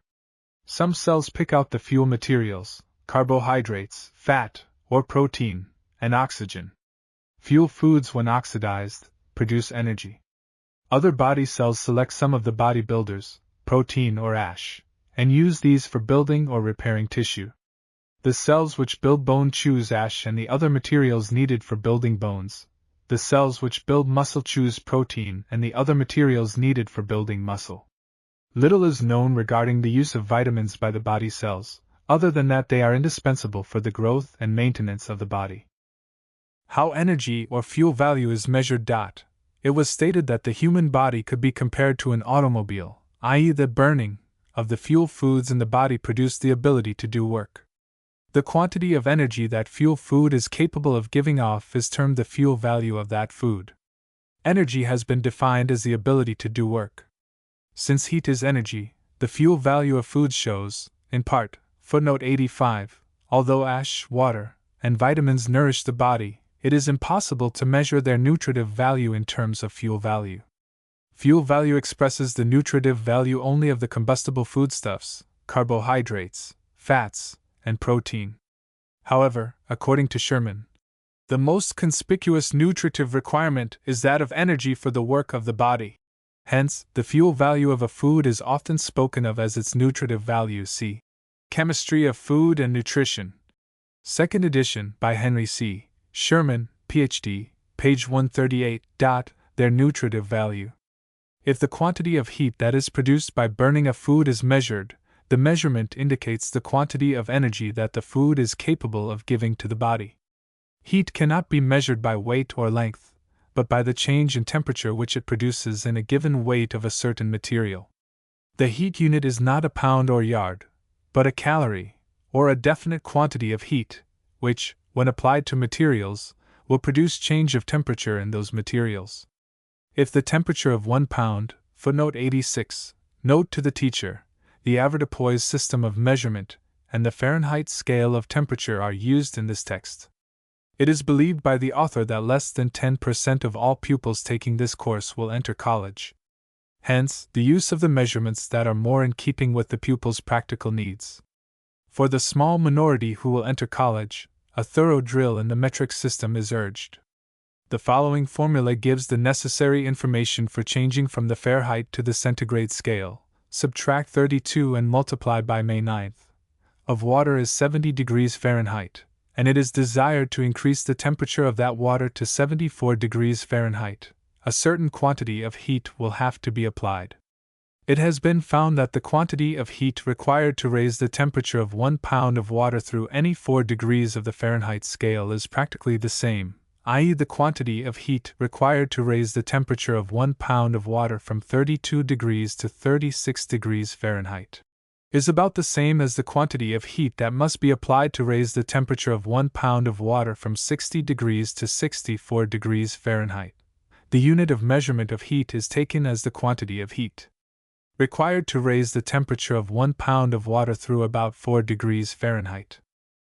The calorie, footnote 87, i.e. greater calorie, distinguished from the lesser calorie by the capital C, used for food calculation, is approximately the quantity of heat required to raise the temperature of 1 pint of water through 4 degrees Fahrenheit.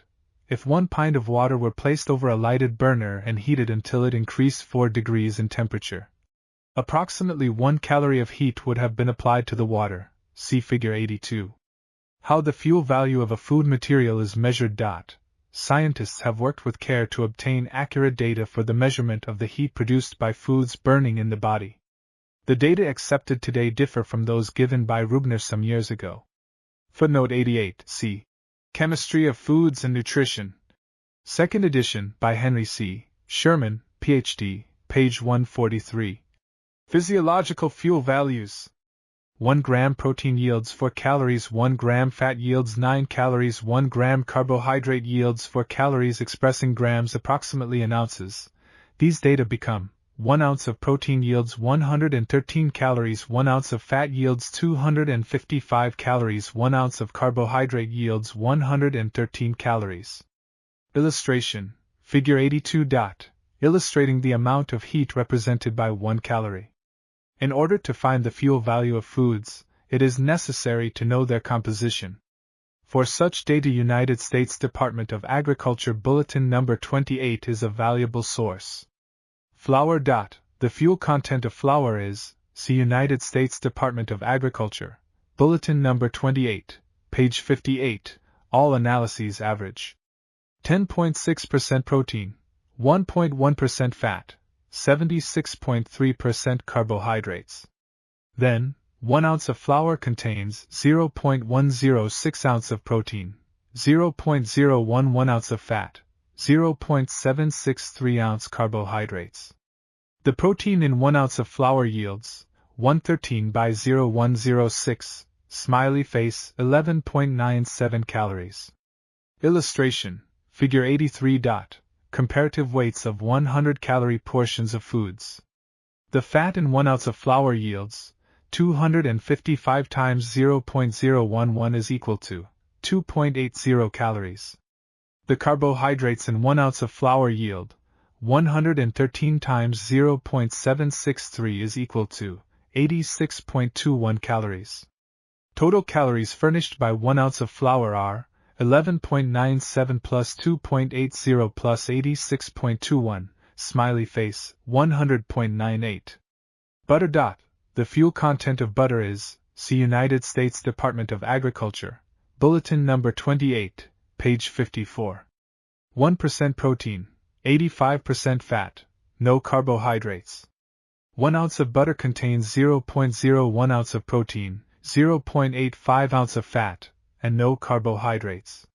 The protein in 1 ounce of butter yields 0.01 times 113 is equal to 1.13 calories. The fat in 1 ounce of butter yields 0.85 times 255 is equal to 216.75 calories. Number of total calories furnished by 1 ounce of butter is 1.13 plus 216.75 smiley face 217.88. Sugar. The fuel content of sugar is, see United States Department of Agriculture, Bulletin No. 28, page 65, no percent protein, no percent fat, 100% carbohydrates. 1 ounce of sugar contains no protein, no fat, and 1 ounce carbohydrates. 1 ounce sugar yields 113 times 1 is equal to 113 calories. How the weight of food materials producing 100 calories is measured. For practical work in computing the fuel value of foods, it has been found more convenient to reduce all data to terms which express equal fuel value instead of equal weight as in the foregoing paragraph. 100 calories is the unit chosen. The weight of a food which, when burned in the body, will produce 100 calories is the desired data. This weight is termed a standard portion or a 100-calorie portion, see figures 83 and 84. From the previous work, it is a simple matter to compute in ounces the quantity of food materials which will yield 100 calories. If 1 ounce of flour yields 100.98 calories and X represents the number of ounces of flour which will yield 100 calories, then X/1 equals 100/100.98 or X equals 0.99, the number of ounces of flour which yield 100 calories, i.e. a 100-calorie portion of flour. If 1 ounce of butter yields 217.88 calories and X represents the number of ounces of butter which will yield 100 calories, then X/1 equals 100/217.88 or X equals 0.45, the number of ounces of butter which yield 100 calories, i.e. a 100-calorie portion of butter. Illustration, figure 84, 100-calorie portions of foods. A. Banana, B. Butter, C. Eggs, D. Meat, E. Bread. If 1 ounce of sugar yields 113 calories and X represents the number of ounces of sugar which will yield 100 calories, then X/1 equals 100/113 or X equals 0.88, the number of ounces of sugar which will yield 100 calories, i.e. a 100-calorie portion of sugar. How the fuel value of a combination of food material is measured. It is possible to compute the fuel value of a food that is made up of several food materials. To do this, one must know or find a. Recipe for food, b. Weight and measure of combustible food materials, c. Number of calories yielded by 1 ounce of each of the combustible foodstuffs. The recipe for 1 loaf of bread is 1 cupful water, 1 teaspoonful salt, 1 teaspoonful sugar, 3½ cupfuls flour, 1/2 tablespoonful butter, 1/4 cake compressed yeast, 1/4 cupful water.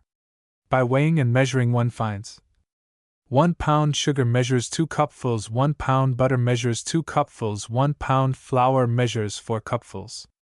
Then, 1 teaspoonful sugar weighs 0.16 ounce, 1/3 tablespoonful butter weighs 0.25 ounce, 3½ cupfuls flour weigh 14.0 ounces. From data of how the fuel value of a food material is measured, 1 teaspoonful sugar yields 113 times 0.16 is equal to 18.08 calories. 1/2 tablespoonful butter yields 217.88 times 0.25 is equal to 54.47 calories. 3½ cupfuls flour yield 100.98 times 14 is equal to 1413.72 calories. 1 loaf of bread yields 18.08 plus 54.47 plus 1413.72, smiley face, 1486.27 calories. For the practical method of calculating diet, which is more fully treated in Lesson XI, it is convenient to have the 100-calorie portion of a recipe, or a made food. The 100-calorie portion of bread is estimated from the result above in the following manner. Since 1486.27 calories are yielded by 1 loaf of homemade bread, then 100 calories are yielded by 100/1486.27, smiley face, 0.06 or 6% of a loaf of homemade bread. Hence, 1/16, 6, or 1 slice of homemade bread yields 100 calories. Questions. Find the number of calories produced by 1 ounce of milk. Find the number of calories produced by 1 ounce of egg. Weigh out 100-calorie portions of flour, butter, and sugar.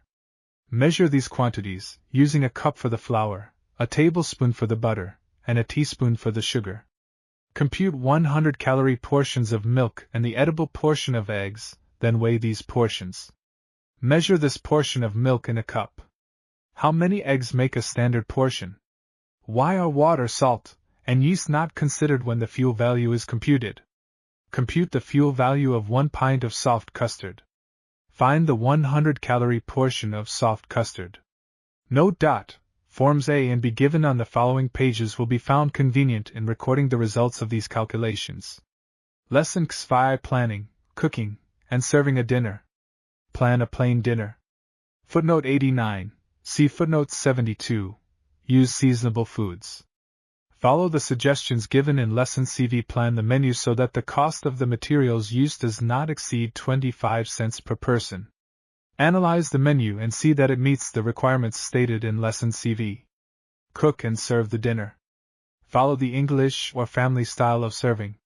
Serve the meal without a maid. Illustration: Form A, calculation of 100-calorie portions of foods. Illustration: Form B, calculation of fuel value of recipes. Lesson XVI Review, Meal Cooking Menu. Cereal, griddle, cakes, fruit, syrup, coffee. Or butterscotch, apples, gingerbread tea. See Lesson 14 regarding suggestions for the preparation of the lesson. Lesson XVI. Home projects, footnote 90, see Lesson 9. Suggestions for homework. Prepare a quick bread such as popovers or gingerbread in your home at least once a week. If griddle cakes are served in your home, prepare cakes at least once a week. Calculate the cost of these breads. Suggested aims: 1. To use various leavens in quick breads. To compare results secured by using sweet milk or water with baking powder, and sour milk with baking soda, or sour milk with baking soda and baking powder. 2. To use different liquids in gingerbread, viz., sour milk, water, sweet milk. To compare results obtained by the use of each. Division 11 Quick breads. Drop batters. Lesson CXX Fine and coarse flours, muffins. Differences in wheat flours. Examine white flour, whole wheat flour, and graham flour. Notice the difference in color, grittiness, and quantity of bran, cellulose. As has been mentioned before, all cereals or grains have an outer hard covering of cellulose. See cellulose. Cereals also contain a germ from which the young plant springs. In the preparation of fine flours, the germ and most of the cellulose covering are removed. Whole wheat, erroneously named, has part of the outer covering removed. Graham, footnote 91. Graham flour is so called because Dr. Sylvester Graham advocated the use of the entire grain and devised a method of preparing it. Flour, properly made, contains all the materials of the wheat grain. The germ is rich in fat, protein, and ash. The outer part, called bran, contains more ash, fat, and protein than does the center of the grain. Hence, with the removal of the germ and bran, much of the protein and ash is lost, see figure 85. However, much graham flour is a mixture of inferior flour and bran. The milling of flour. In the milling of fine flour, the wheat kernels are passed through a series of rollers and sifters that crush the wheat and separate the bran from the other materials. The greater the number of times the flour is subjected to the rolling and sifting process, the more thoroughly are the parts of the grain separated and the more finely are they crushed. When the separation is complete, the resulting fine flour consists almost entirely of the center of the crushed grains, called middlings. Flour made with fewer rollings and siftings contains more of the outer coats. In general, the term patent is applied to flour made from the middlings. The flour containing more of the outer coats is called baker's or family flour. Patent flour contains more starch than does baker's flour, while baker's flour contains more protein than does patent flour. The terms patent and baker's vary in meaning, however, in different localities. Illustration: from Maine Agricultural Experiment Station Bulletin No. 103, Figure 85. Longitudinal section of wheat grain showing bran, outer coatings, floury part, interior of grain, and germ, base of grain. Value of coarse flour. Analyses show that graham and whole wheat flours contain more protein and ash than fine white flour. So it would seem that breads made from these coarser flours furnish more body-building material. But investigations have shown that the protein contained in the coarse flours is not entirely assimilated and that about the same quantity of protein is digested and absorbed from fine as from coarse flours. The coarser grain products, however, have more available ash than the fine flours.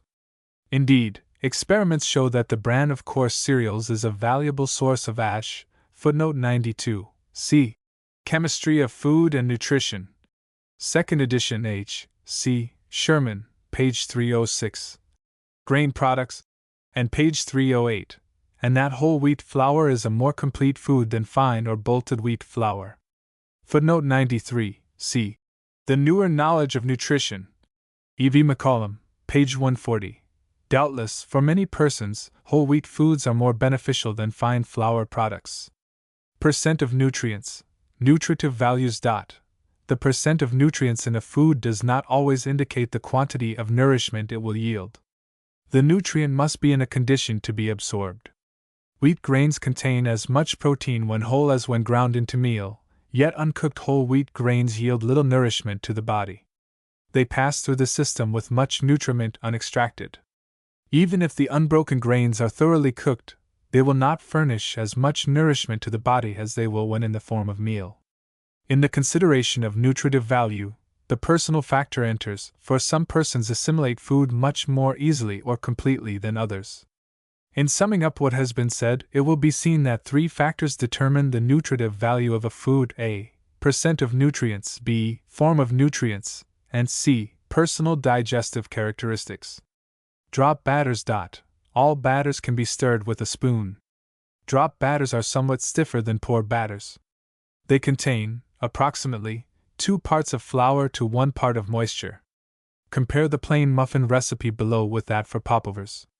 Note how the recipes differ in the quantity of flour used. Why do muffins contain baking powder, while popovers do not? Muffin mixture is a typical drop batter. Plain muffins. 2 cupfuls flour, 3½ teaspoonfuls baking powder, 1/2 teaspoonful salt, 2 tablespoonfuls fat, 1 to 2 tablespoonfuls sugar, 1 egg, 1 cupful milk. Break the egg into a mixing bowl, beat it. Add the milk to it. Melt the fat, add it to the egg mixture. Measure the dry ingredients thoroughly. Add them, through a sifter, to the other ingredients. Mix quickly and thoroughly, and drop into buttered muffin pans. Bake in a hot oven, 400 degrees Fahrenheit, from 25 to 30 minutes. Whole wheat flour may be substituted for fine white flour. For graham muffins, use 1 cupful of fine white flour and 1 cupful of graham flour. 1 1/8 cupfuls of sour milk may be used instead of 1 cupful of sweet milk. If this substitution is made, use 1/2 teaspoonful baking soda and decrease the baking powder to 2 teaspoonfuls. Molasses may be substituted for sugar. Questions. Account for the quantity of baking powder in the muffin recipes. What determines the quantity of baking powder? Write a recipe for muffins, using sour cream instead of milk. What ingredients may be decreased in quantity if sour cream is used? If all the cups in the muffin pan are not filled with batter, how should the empty cups be protected while in the oven? How many muffins will the recipes above make? From U.S. Department of Agriculture, Bulletin No. 28, tabulate the percentage composition of patent wheat flour, of graham flour, and of entire wheat flour. Which contains the most protein and ash? Which probably yields the most protein to the body? Account for the discrepancy. See value of coarse flour. Tabulate the percentage composition of baker's flour and of a high grade of wheat flour, patent roller process. Which contains the more protein? Which, the more carbohydrates? What is the weight of a barrel of flour? Of an ordinary sack of flour? What is the present price per sack of baker's and of high-grade patent flour? How many cupfuls in a pound of flour? In what quantity are whole wheat flour and graham flour usually purchased for home use? What is the price per pound of each? Lesson XI. Comparison of wheat and other grains, muffins. Substituting other cereals for wheat flour. A resourceful worker in foods is able to follow a standard recipe and make such substitutions as her available materials permit. Such ability is most desirable. It enables one to work more independently, to produce more varied foods, and to utilize all materials, allowing none to waste. During the wheat shortage of the World War, many valuable investigations were made regarding the substitution of other grains for wheat flour. It was found that the substitution should be based upon the relative weights of wheat flour and other flours or meals rather than upon their relative measures. By comparing the weight of 1 cupful of wheat pastry flour with the same quantity of its substitutes, the following data have been obtained. For 1 cupful of wheat flour substitute: L 1/8 cupfuls barley flour, 5/6 cupful buckwheat flour, 1 1/6 cupfuls fine cornmeal, 1 scant cupful peanut flour, 7/8 cupful rice flour, 1 1/2 cupfuls rolled oats, 1 1/8 cupfuls rolled oats, ground in food chopper, 1/3 cupful tapioca flour, 7/8 cupfuls soybean flour, 3/4 cupful potato flour, 1 cupful rye flour. Although yeast breads are not so satisfactory if made entirely of a grain other than wheat, quick breads of desirable grain and texture may be made without wheat. It has been found, however, that a combination of 2 or more wheat substitutes gives more satisfactory results than a single substitute. When no wheat is used in quick breads, the following combinations of substitutes are suggested by the United States Department of Agriculture, States Relations Service. Rolled oats, ground, or barley flour or buckwheat flour or peanut flour or soybean flour. And corn flour or cornmeal or rice flour or potato flour or sweet potato flour. Since the wheat substitutes contain little or none of the kind of protein which when moistened forms a sticky and elastic substance, an increase in the number of eggs in quick breads containing no wheat produces a satisfactory texture. The albumin of eggs aids in holding the materials together. By scalding certain of the wheat substitutes before adding them to other ingredients, a sticky starch paste is formed. This also aids in binding materials together. When using a wheat substitute instead of wheat, as suggested in quantity of baking powder in quick breads, it is advisable to increase the quantity of baking powder, 1/2 teaspoonful for each cupful of the substitute used. Thus, if a muffin recipe calls for 3½ teaspoonfuls of baking powder and 2 cupfuls of corn flour are substituted for wheat, the quantity of baking powder should be increased to 4½ teaspoonfuls. Why wheat is popular. In this country, wheat is doubtless the most used of all grains. Its white or creamy color and mild flavor, which blends well with that of many foods, account in part for its popularity. From a culinary standpoint, wheat flour is more satisfactory to use than any other kind. It produces breads of pleasing texture, tender but firm enough to hold their shape. Yeast breads made of wheat flour are larger than those made with other cereals. Although wheat is generally used, its food value is not superior to that of other grains. It is doubtless because we are used to wheat that we have favored it more than other cereals. Comparing wheat with other grains. Make a comparative study of the composition of the following: wheat flour and cornmeal. From U.S. Department of Agriculture, Bulletin No. 28, tabulate the percentage composition of wheat flour and of cornmeal. Which contains the more fat? Which contains the more ash? Cornmeal does not contain as much protein as does wheat. The protein in cornmeal differs from that in wheat. It does not have the elastic property of the protein of wheat. It is this property which makes the latter so satisfactory in bread making. For this reason, it is always best to combine cornmeal with wheat flour or some other cereal in preparing corn breads. It should be noted that cornmeal contains more fat than wheat flour, and it compares favorably in digestibility with wheat flour. There is a difference in flavor, but no difference in the nutritive value of yellow and of white cornmeal. Wheat flour and oatmeal. From U.S. Department of Agriculture, Bulletin No. 28, tabulate the percentage composition of wheat flour and of oatmeal. Which contains the more protein, fat, and ash? Which contains the more carbohydrates? Oatmeal contains more protein, fat, and ash than any of the cereals commonly used. It is a very tough cereal and requires long cooking in order to make it palatable. Wheat flour and rice. From U.S. Department of Agriculture, Bulletin Number 28, tabulate the percentage composition of wheat flour, all analyses, average. Now tabulate the percentage composition of rice, average. Which contains the more carbohydrates? Which, the more protein and ash? Polished rice contains the least ash and protein of all the common cereals. It is also deficient in fat in comparison with the other cereals. Unpolished rice, however, contains more than twice as much ash as the polished cereal. It also contains more fat and protein.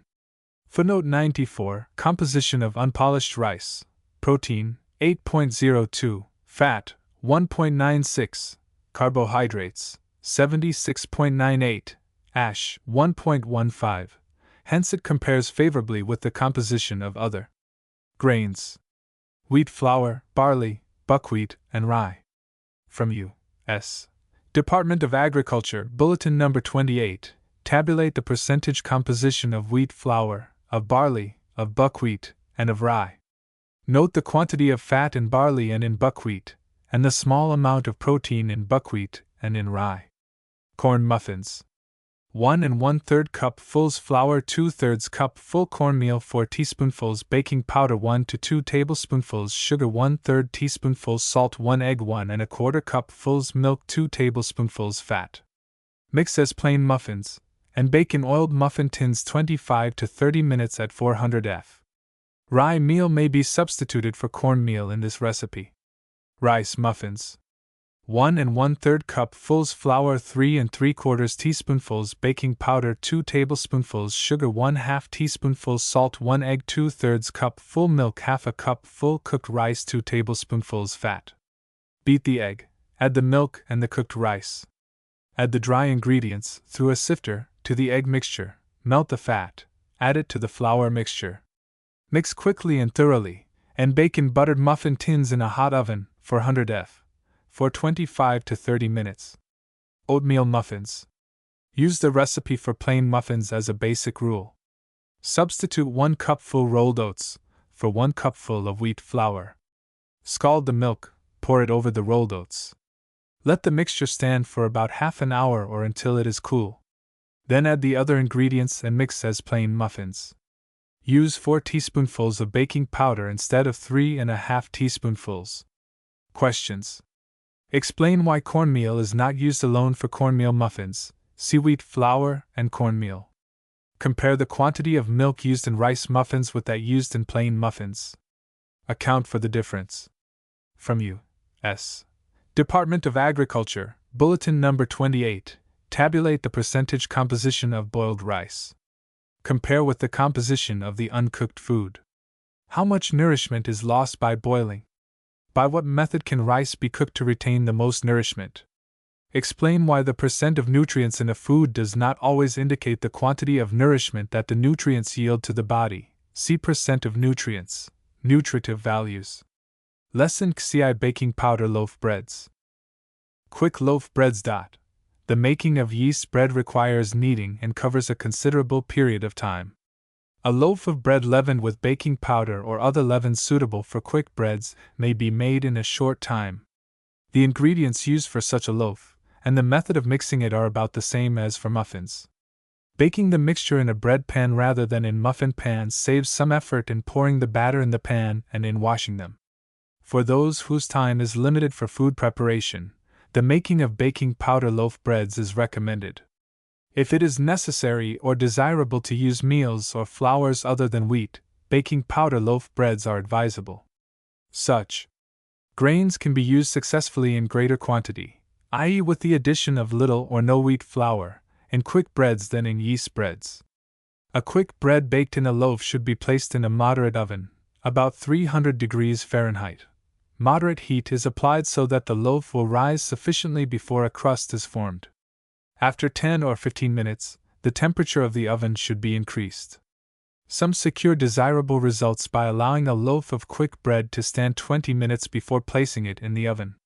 Such a procedure is unnecessary if the loaf is placed in an oven of proper temperature. Whole wheat baking powder bread. 3 cupfuls whole wheat flour, 3 tablespoonfuls sugar, 2 3/4 teaspoonfuls baking powder, 7/8 teaspoonful baking soda, 1½ teaspoonfuls salt, 1 egg, 1 3/4 cupfuls sour milk, 3 tablespoonfuls fat. Mix these ingredients in the same way as plain muffins. Pour into an oiled bread pan. Bake in a moderate oven, 325 degrees Fahrenheit. 45 to 60 minutes. The egg may be omitted. If this is done, increase the baking powder to 3 1/4 teaspoonfuls. Peanut bread may be made by adding 1 cupful chopped peanuts. If commercial salted peanuts are used, decrease the salt to 1/2 teaspoonful. Prune baking powder bread. 1½ cupfuls whole wheat flour, 1 cupful pastry flour, 3/8 cupfuls sugar, 5 3/4 teaspoonfuls baking powder, 1 teaspoonful salt, 1 egg, 1 cupful prunes, measured before soaking and cooking, 1 cupful liquid, prune water and milk, 2 tablespoonfuls fat. Wash the prunes, soak, and cook them as directed previously. Drain, stone, and cut in pieces or chop them. Break an egg in the mixing bowl. Beat it and add the chopped prunes. Put the water drained from the prunes in a measuring cup and fill up the latter with milk. Add this liquid to the egg and prune mixture.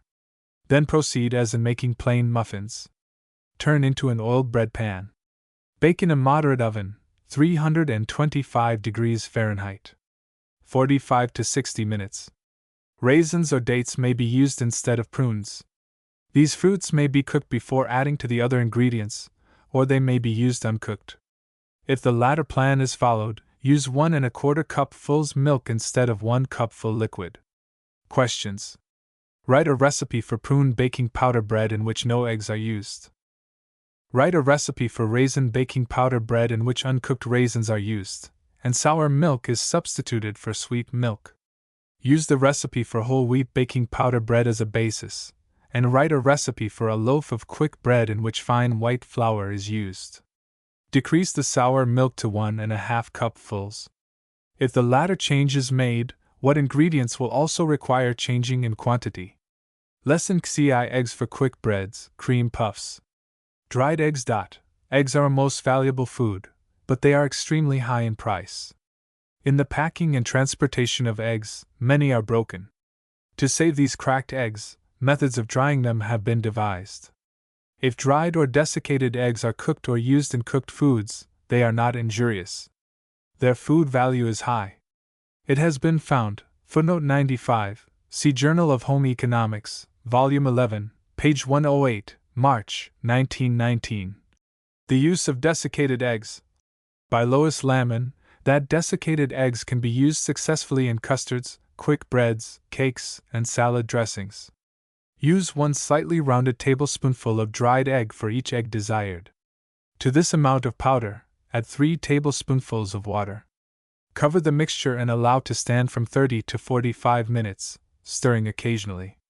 A solution is thus obtained, which resembles eggs in which the whites and yolks have been beaten together. Desiccated eggs should not be confused with the so-called egg substitute powders. The latter contain little and sometimes no dried egg. These usually are composed of starch, coloring material, with a little nitrogenous material in the form of gelatin, casein, or albumin. Their food value cannot be compared with that of eggs. For the amount of nutriment contained in egg substitute powders, their price is high. The preparation of eggs for delicate quick breads. In all the quick bread mixtures given thus far, the whites and yolks of eggs were beaten together. It was shown in experiments 41 and 43 that more air could be enclosed in an egg mixture when the white and yolk were beaten separately. It is well, therefore, to beat each part of an egg separately when a delicate bread is desired. The reason that meringues, unless cooked, fall after a time, is because some of the enclosed air has escaped. From this it is apparent why eggs used in quick breads should not be beaten until ready for use. It is possible, also, by much stirring and careless mixing, to lose some of the air enclosed in a beaten egg white. When the egg is to be separated, the method of cutting and folding, as used in foamy omelette, should be used for mixing the egg whites with the other ingredients of a quick bread. Cream puff batter. The flour of cream puff mixture is usually cooked before baking so that a paste is formed. When the mixture containing the flour paste is dropped on a flat surface, it does not spread to a great extent and holds its shape. It is possible to mix cream puffs in the same manner as popovers. If this method is followed and uncooked flour is added to the batter, it is necessary to bake the cream puff mixture in muffin tins or gem pans. The method of leavening cream puffs is similar to that used in leavening popovers, i.e., by means of steam and air enclosed in beaten eggs. Cream puffs. Half a cup full water, 3 tablespoonfuls vegetable oil, 1 tablespoonful butter, 5/8 cup full flour, 1/4 teaspoonful salt, 2 eggs. Mix the water and fat and heat the mixture until the water boils. Add all of the flour and salt and mix thoroughly. Stir and cook until the ingredients are well blended and the paste does not stick to the sides of the pan. Care should be taken not to cook the mixture too long. If the fat separates from the other ingredients, the puffs will not be successful. While the mixture is hot, add the eggs, unbeaten, one at a time. Beat until thoroughly mixed. Drop by tablespoonfuls on an oiled baking sheet, and bake at 450 degrees Fahrenheit for 20 minutes, then at 325 degrees Fahrenheit for 25 minutes. When cool, slit one side open and fill with cream or chocolate filling or whipped cream. Cream puffs may also be filled with creamed chicken or veal, or a salad mixture. Cream filling. 1 cupful flour, 3/4 cupful sugar, 2 cupfuls scalded milk, 1/2 tablespoonful butter, 1 egg, 1/4 teaspoonful salt, 1 teaspoonful vanilla. Mix the flour and sugar together. Slowly add the hot milk. Pour the mixture into a double boiler and cook for 20 minutes. Remove from heat. Beat the egg. Add the egg and butter to the flour and milk mixture. Return to the fire and cook over water until the egg is coagulated, then add the salt. Cool, and add flavoring. For economy, the butter may be omitted. Chocolate filling may be made by following the recipe for cream filling, increasing the sugar to 1 cupful and adding a paste made by cooking 1 square, or ounce, of chocolate with a 1/4 cup full of water as directed in chocolate cornstarch pudding. Questions. Note the quantity of flour and water used in cream puff mixture. What kind of batter do these quantities of flour and moisture usually make? How do you account for the consistency of the cream puff batter when it is ready to bake? From the difference in the methods of preparing cream puffs and popovers before baking, explain the difference in the stiffness of the mixtures. By what gas is the mixture lightened? By what means is this gas introduced into the mixture? Why is it necessary to bake the mixture for so long a time? What is the result of baking this mixture for too short a time? In cream filling, what is the purpose of mixing the flour and sugar before cooking? See Experiment 24. Give 2 reasons for cooking this mixture in the double boiler, rather than directly over the flame. How long a time does it take to thicken the flour mixture? Why is it necessary to cook it for 20 minutes? What is the use of eggs in the filling? Why are they not cooked as long as the flour mixture? Determine the number of cream puffs this recipe will make. From U.S. Department of Agriculture, Bulletin Number 28, tabulate the percentage composition of the edible portions of whole eggs, see Figure 75, of egg yolk, and of egg white. Compare the last two. Which contains the more fat? Which contains the more protein? Which contains the more water? Which contains the more nutriment? Tabulate the percentage composition of milk, see Figure 64. Related work Lesson 6 of Food Requirement. Daily Energy Requirement. 1 hears much concerning working efficiency, i.e., the ability to do the maximum amount of work of the highest type with a minimum waste of effort. There is no doubt that the kind and quantity of food that an individual consumes has much to do with his working efficiency, and that it is consequently a matter worthy of serious consideration. Enough gasoline is used in an automobile so that there is produced sufficient power to move the car at the desired speed.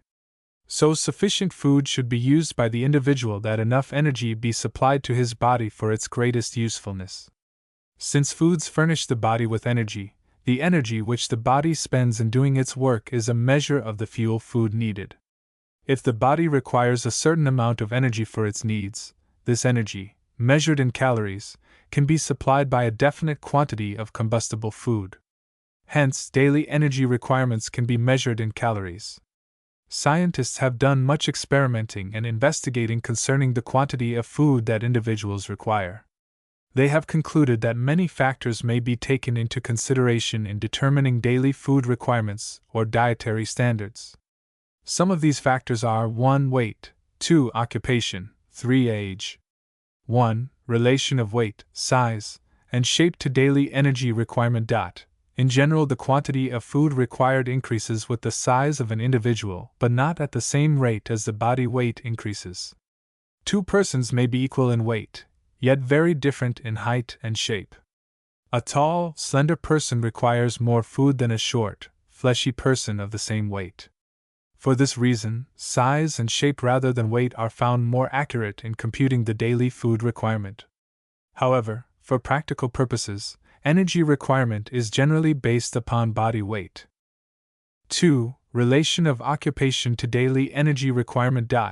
From the previous consideration of energy, it is obvious that muscular exercise, even though very slight, requires some expenditure of energy. It has been found that, even during sleep and rest, energy is required to carry on the functions of the body, such as the beating of the heart, etc. Since the energy for both the voluntary and involuntary activities of the body is furnished by the fuel foods, it is clear that one's occupation is an important factor in determining the kind and quantity of food an individual should use. The man who is doing hard physical work needs more food than the man who sits quietly at his employment. The following table, showing the energy required for different conditions of activity, has been formulated by scientists. Footnote 96. Atwater and Benedict, United States Department of Agriculture, Yearbook 1904, page 215. Man sleeping requires 65 calories per hour. Man sitting at rest requires 100 calories per hour. Man at light muscular exercise requires 170 calories per hour. Man at active muscular exercise requires 290 calories per hour. Man at severe muscular exercise requires 450 calories per hour. Man at very severe muscular exercise requires 600 calories per hour. From these data, it is possible to compute the dietaries of people of different occupations. For example, the energy requirement for a bookkeeper, male, leading an inactive muscular life is 8 hours sleep, 65 calories per hour, 520 calories 9 hours work at desk, 100 calories per hour, 900 calories 4 hours sitting at rest and reading, 100 calories per hour, 400 calories 3 hours walking, 170 calories per hour, 510 calories, 2,330 calories. The energy requirement for a man of severe muscular activity, such as excavating, is 8 hours sleep, 65 calories per hour, 520 calories 8 hours excavating, 450 calories per hour, 3,600 calories 1 hour walking, 170 calories per hour, 170 calories 7 hours sitting at rest, 100 calories per hour, 700 calories, 4,990 calories. Another authority, footnote 97. Textbook of Physiology. Page 141 Tigerstedt, gives these data pertaining to men engaged in muscular work. Shoemaker requires 2,001 to 2,400 calories per day. Weaver requires 2,401 to 2,700 calories per day. Carpenter or mason requires 2,701 to 3,200 calories per day. Farm laborer requires 3,201 to 4,100 calories per day. Excavator requires 4,101 to 5,000 calories per day. Lumberman requires 5,000 or more calories per day. The following data regarding the energy requirements of the average woman in some of her common occupations have been formulated. Footnote 98. C. Feeding the Family. Page 76, by Mary Swartz Rose, Ph.D. At rest 1,600 to 1,800 calories per day. Sedentary occupations 2,000 to 2,200 calories per day. Milliners, teachers, bookkeepers, seamstresses, stenographers, machine operatives. Occupations involving standing, walking, or manual labor 2,200 to 2,500 calories per day. Cooks and family groups, chamber maids, general housekeepers, waitresses. Occupations developing muscular strength 2,500 to 3,000 calories per day. Laundresses, cooks for large groups. 3. Relation of age to daily energy requirement. Young children, i.e., those under 8 or 9 years of age, do not require as much food as adults. The food requirement of a child and of an adult is not proportional to weight, however. In proportion to his weight, a child requires more food than an adult. The growing child needs food, not only to give energy to the body and rebuild tissue, but to build new tissue. An aged person needs less food to build new tissue. Furthermore, since an old person's strength is somewhat lessened, he needs less food to carry on the activities of the body. Hence, the aged person requires less food than the adult of middle life. The following table, footnote 99, from Chemistry of Food and Nutrition, 2nd edition, by Henry C. Sherman, Ph.D., page 197, gives the differences in energy requirement of children from 1 to 17 years inclusive. It is thought that after the age of 17, food requirement will depend quite as much upon occupation as upon age. Hence, the foregoing tables can be used to estimate energy requirement for all ages above 17. Children of 1 to 2 years inclusive 1,000 to 1,200 calories per day. Children of 2 to 5 years inclusive 1,200 to 1,500 calories per day. Children of 6 to 9 years inclusive 1,400 to 2,000 calories per day. Girls of 10 to 13 years inclusive 1,800 to 2,400 calories per day. Boys of 10 to 13 years inclusive 2,300 to 3,000 calories per day. Girls of 14 to 17 years inclusive 2,200 to 2,600 calories per day. Boys of 14 to 17 years inclusive 2,800 to 4,000 calories per day. The fact that the energy requirement of the boy from 10 to 17 years is greater than that of the girl of equal age is due probably to the greater restlessness or muscular activity of the boy. Daily protein requirement. If a person's energy requirement were 2,500 calories, sufficient energy might be supplied by using butter or beef steak for a day's ration. Yet this would be extremely unpalatable and would not meet the needs of the body. The body should be nourished by all the combustible foodstuffs, carbohydrates, fat, and protein. Now the question arises, how many of the required calories shall be supplied by each of these foodstuffs? Too much or too little protein is often harmful and produces serious results. As mentioned previously, too much protein may cause intestinal disturbances and an overtaxing of the excretory organs. On the other hand, the use of too little protein may produce imperfect nourishment. Concerning the quantity of protein used in diet, there has been much difference of opinion. Atwater, an American authority, thought that there should be a generous supply, i.e., a surplus of protein, to supply the demands of bodybuilding. Chittenden, another American authority, believes in just enough protein to meet the demands of the body. However, the use of sufficient protein food to produce from 10 to 15% of the total calories has been found both practical and satisfactory. Daily carbohydrate and fat requirement.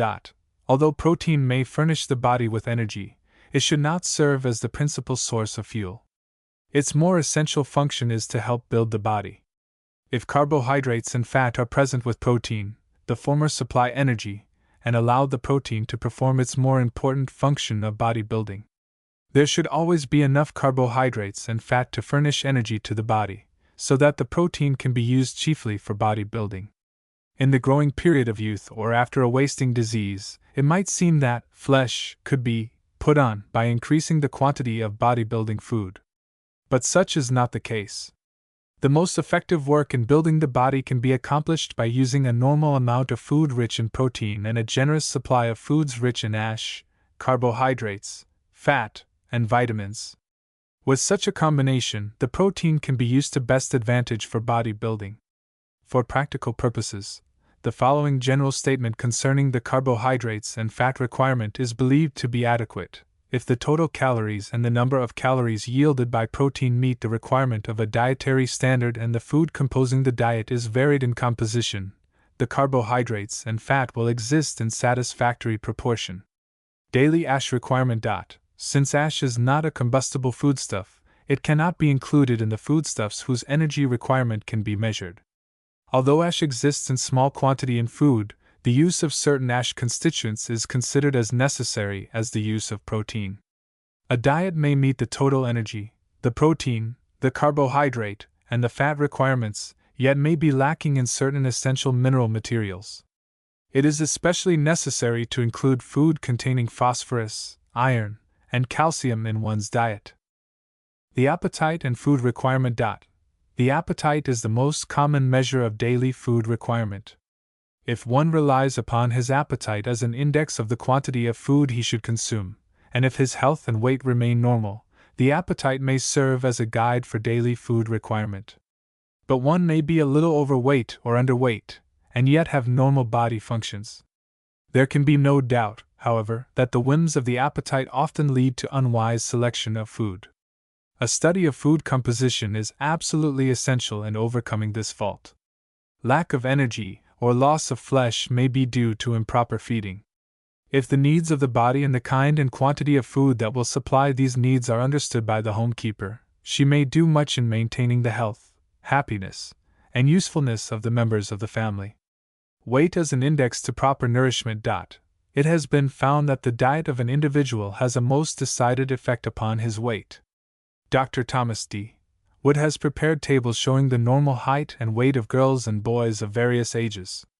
These tables are most valuable in determining whether or not a girl or boy is of the proper weight for his height.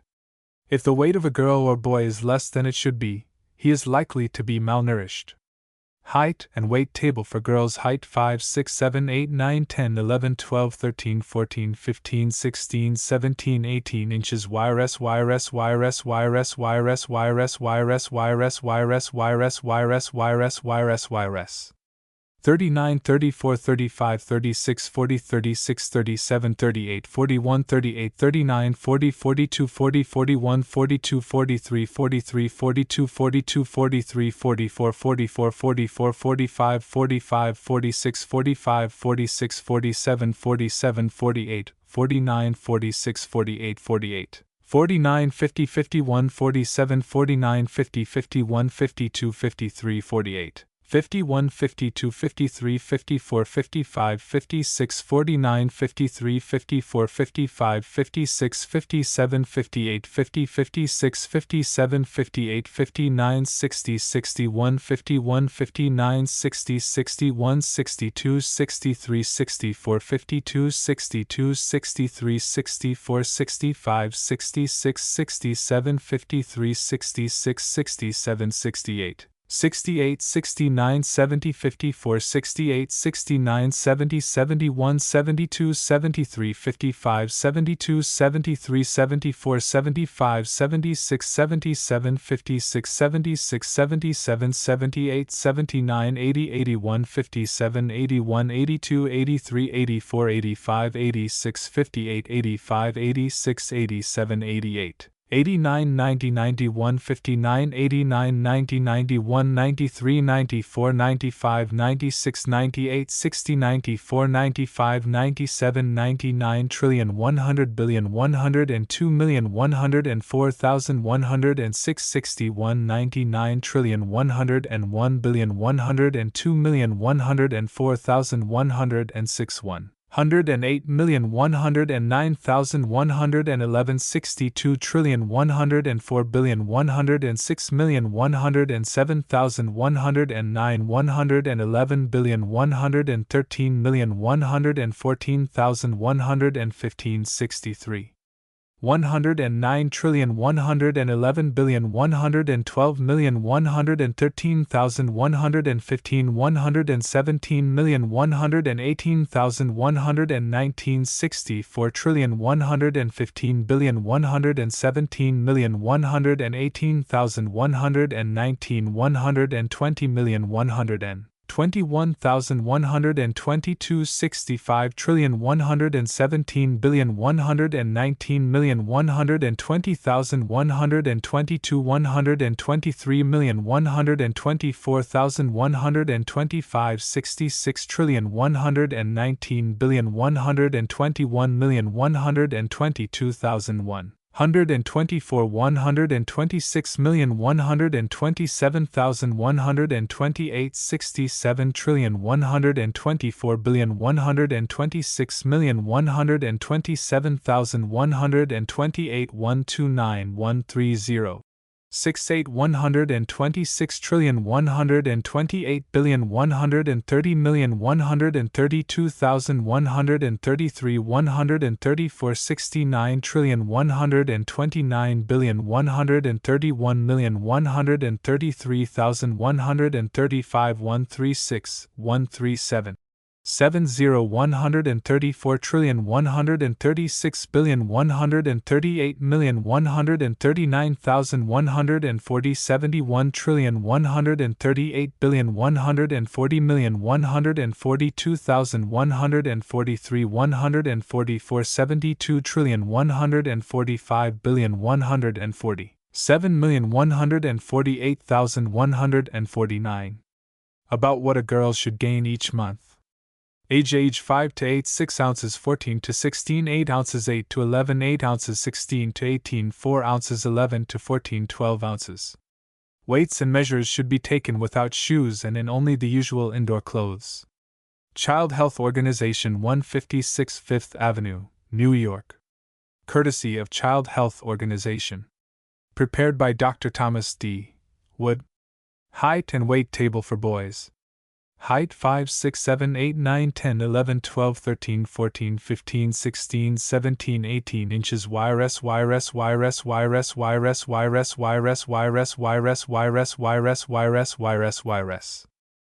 39, 35, 36, 37, 40, 37, 38, 39, 41, 39, 40, 41, 42, 41, 42, 43, 44, 43, 43, 44, 45, 46, 44, 45, 46, 46, 47, 45, 47, 47, 48, 48, 49, 46, 48. 49, 50, 50, 51, 47, 51, 52, 52, 53, 54, 48. 53, 54, 55, 55, 56, 57, 49, 55, 56, 57, 58, 58, 59, 50, 58, 59, 60, 60, 61, 62, 51, 60, 61, 62, 63, 64, 65, 52, 62, 63, 64, 65, 67, 68, 53, 66, 67, 68. 69, 70, 71, 54, 69, 70, 71, 72, 73, 74, 55, 73, 74, 75, 76, 77, 78, 56, 77, 78, 79, 80, 81, 82, 57, 81, 82, 83, 84, 85, 86, 58, 84, 85, 86, 87,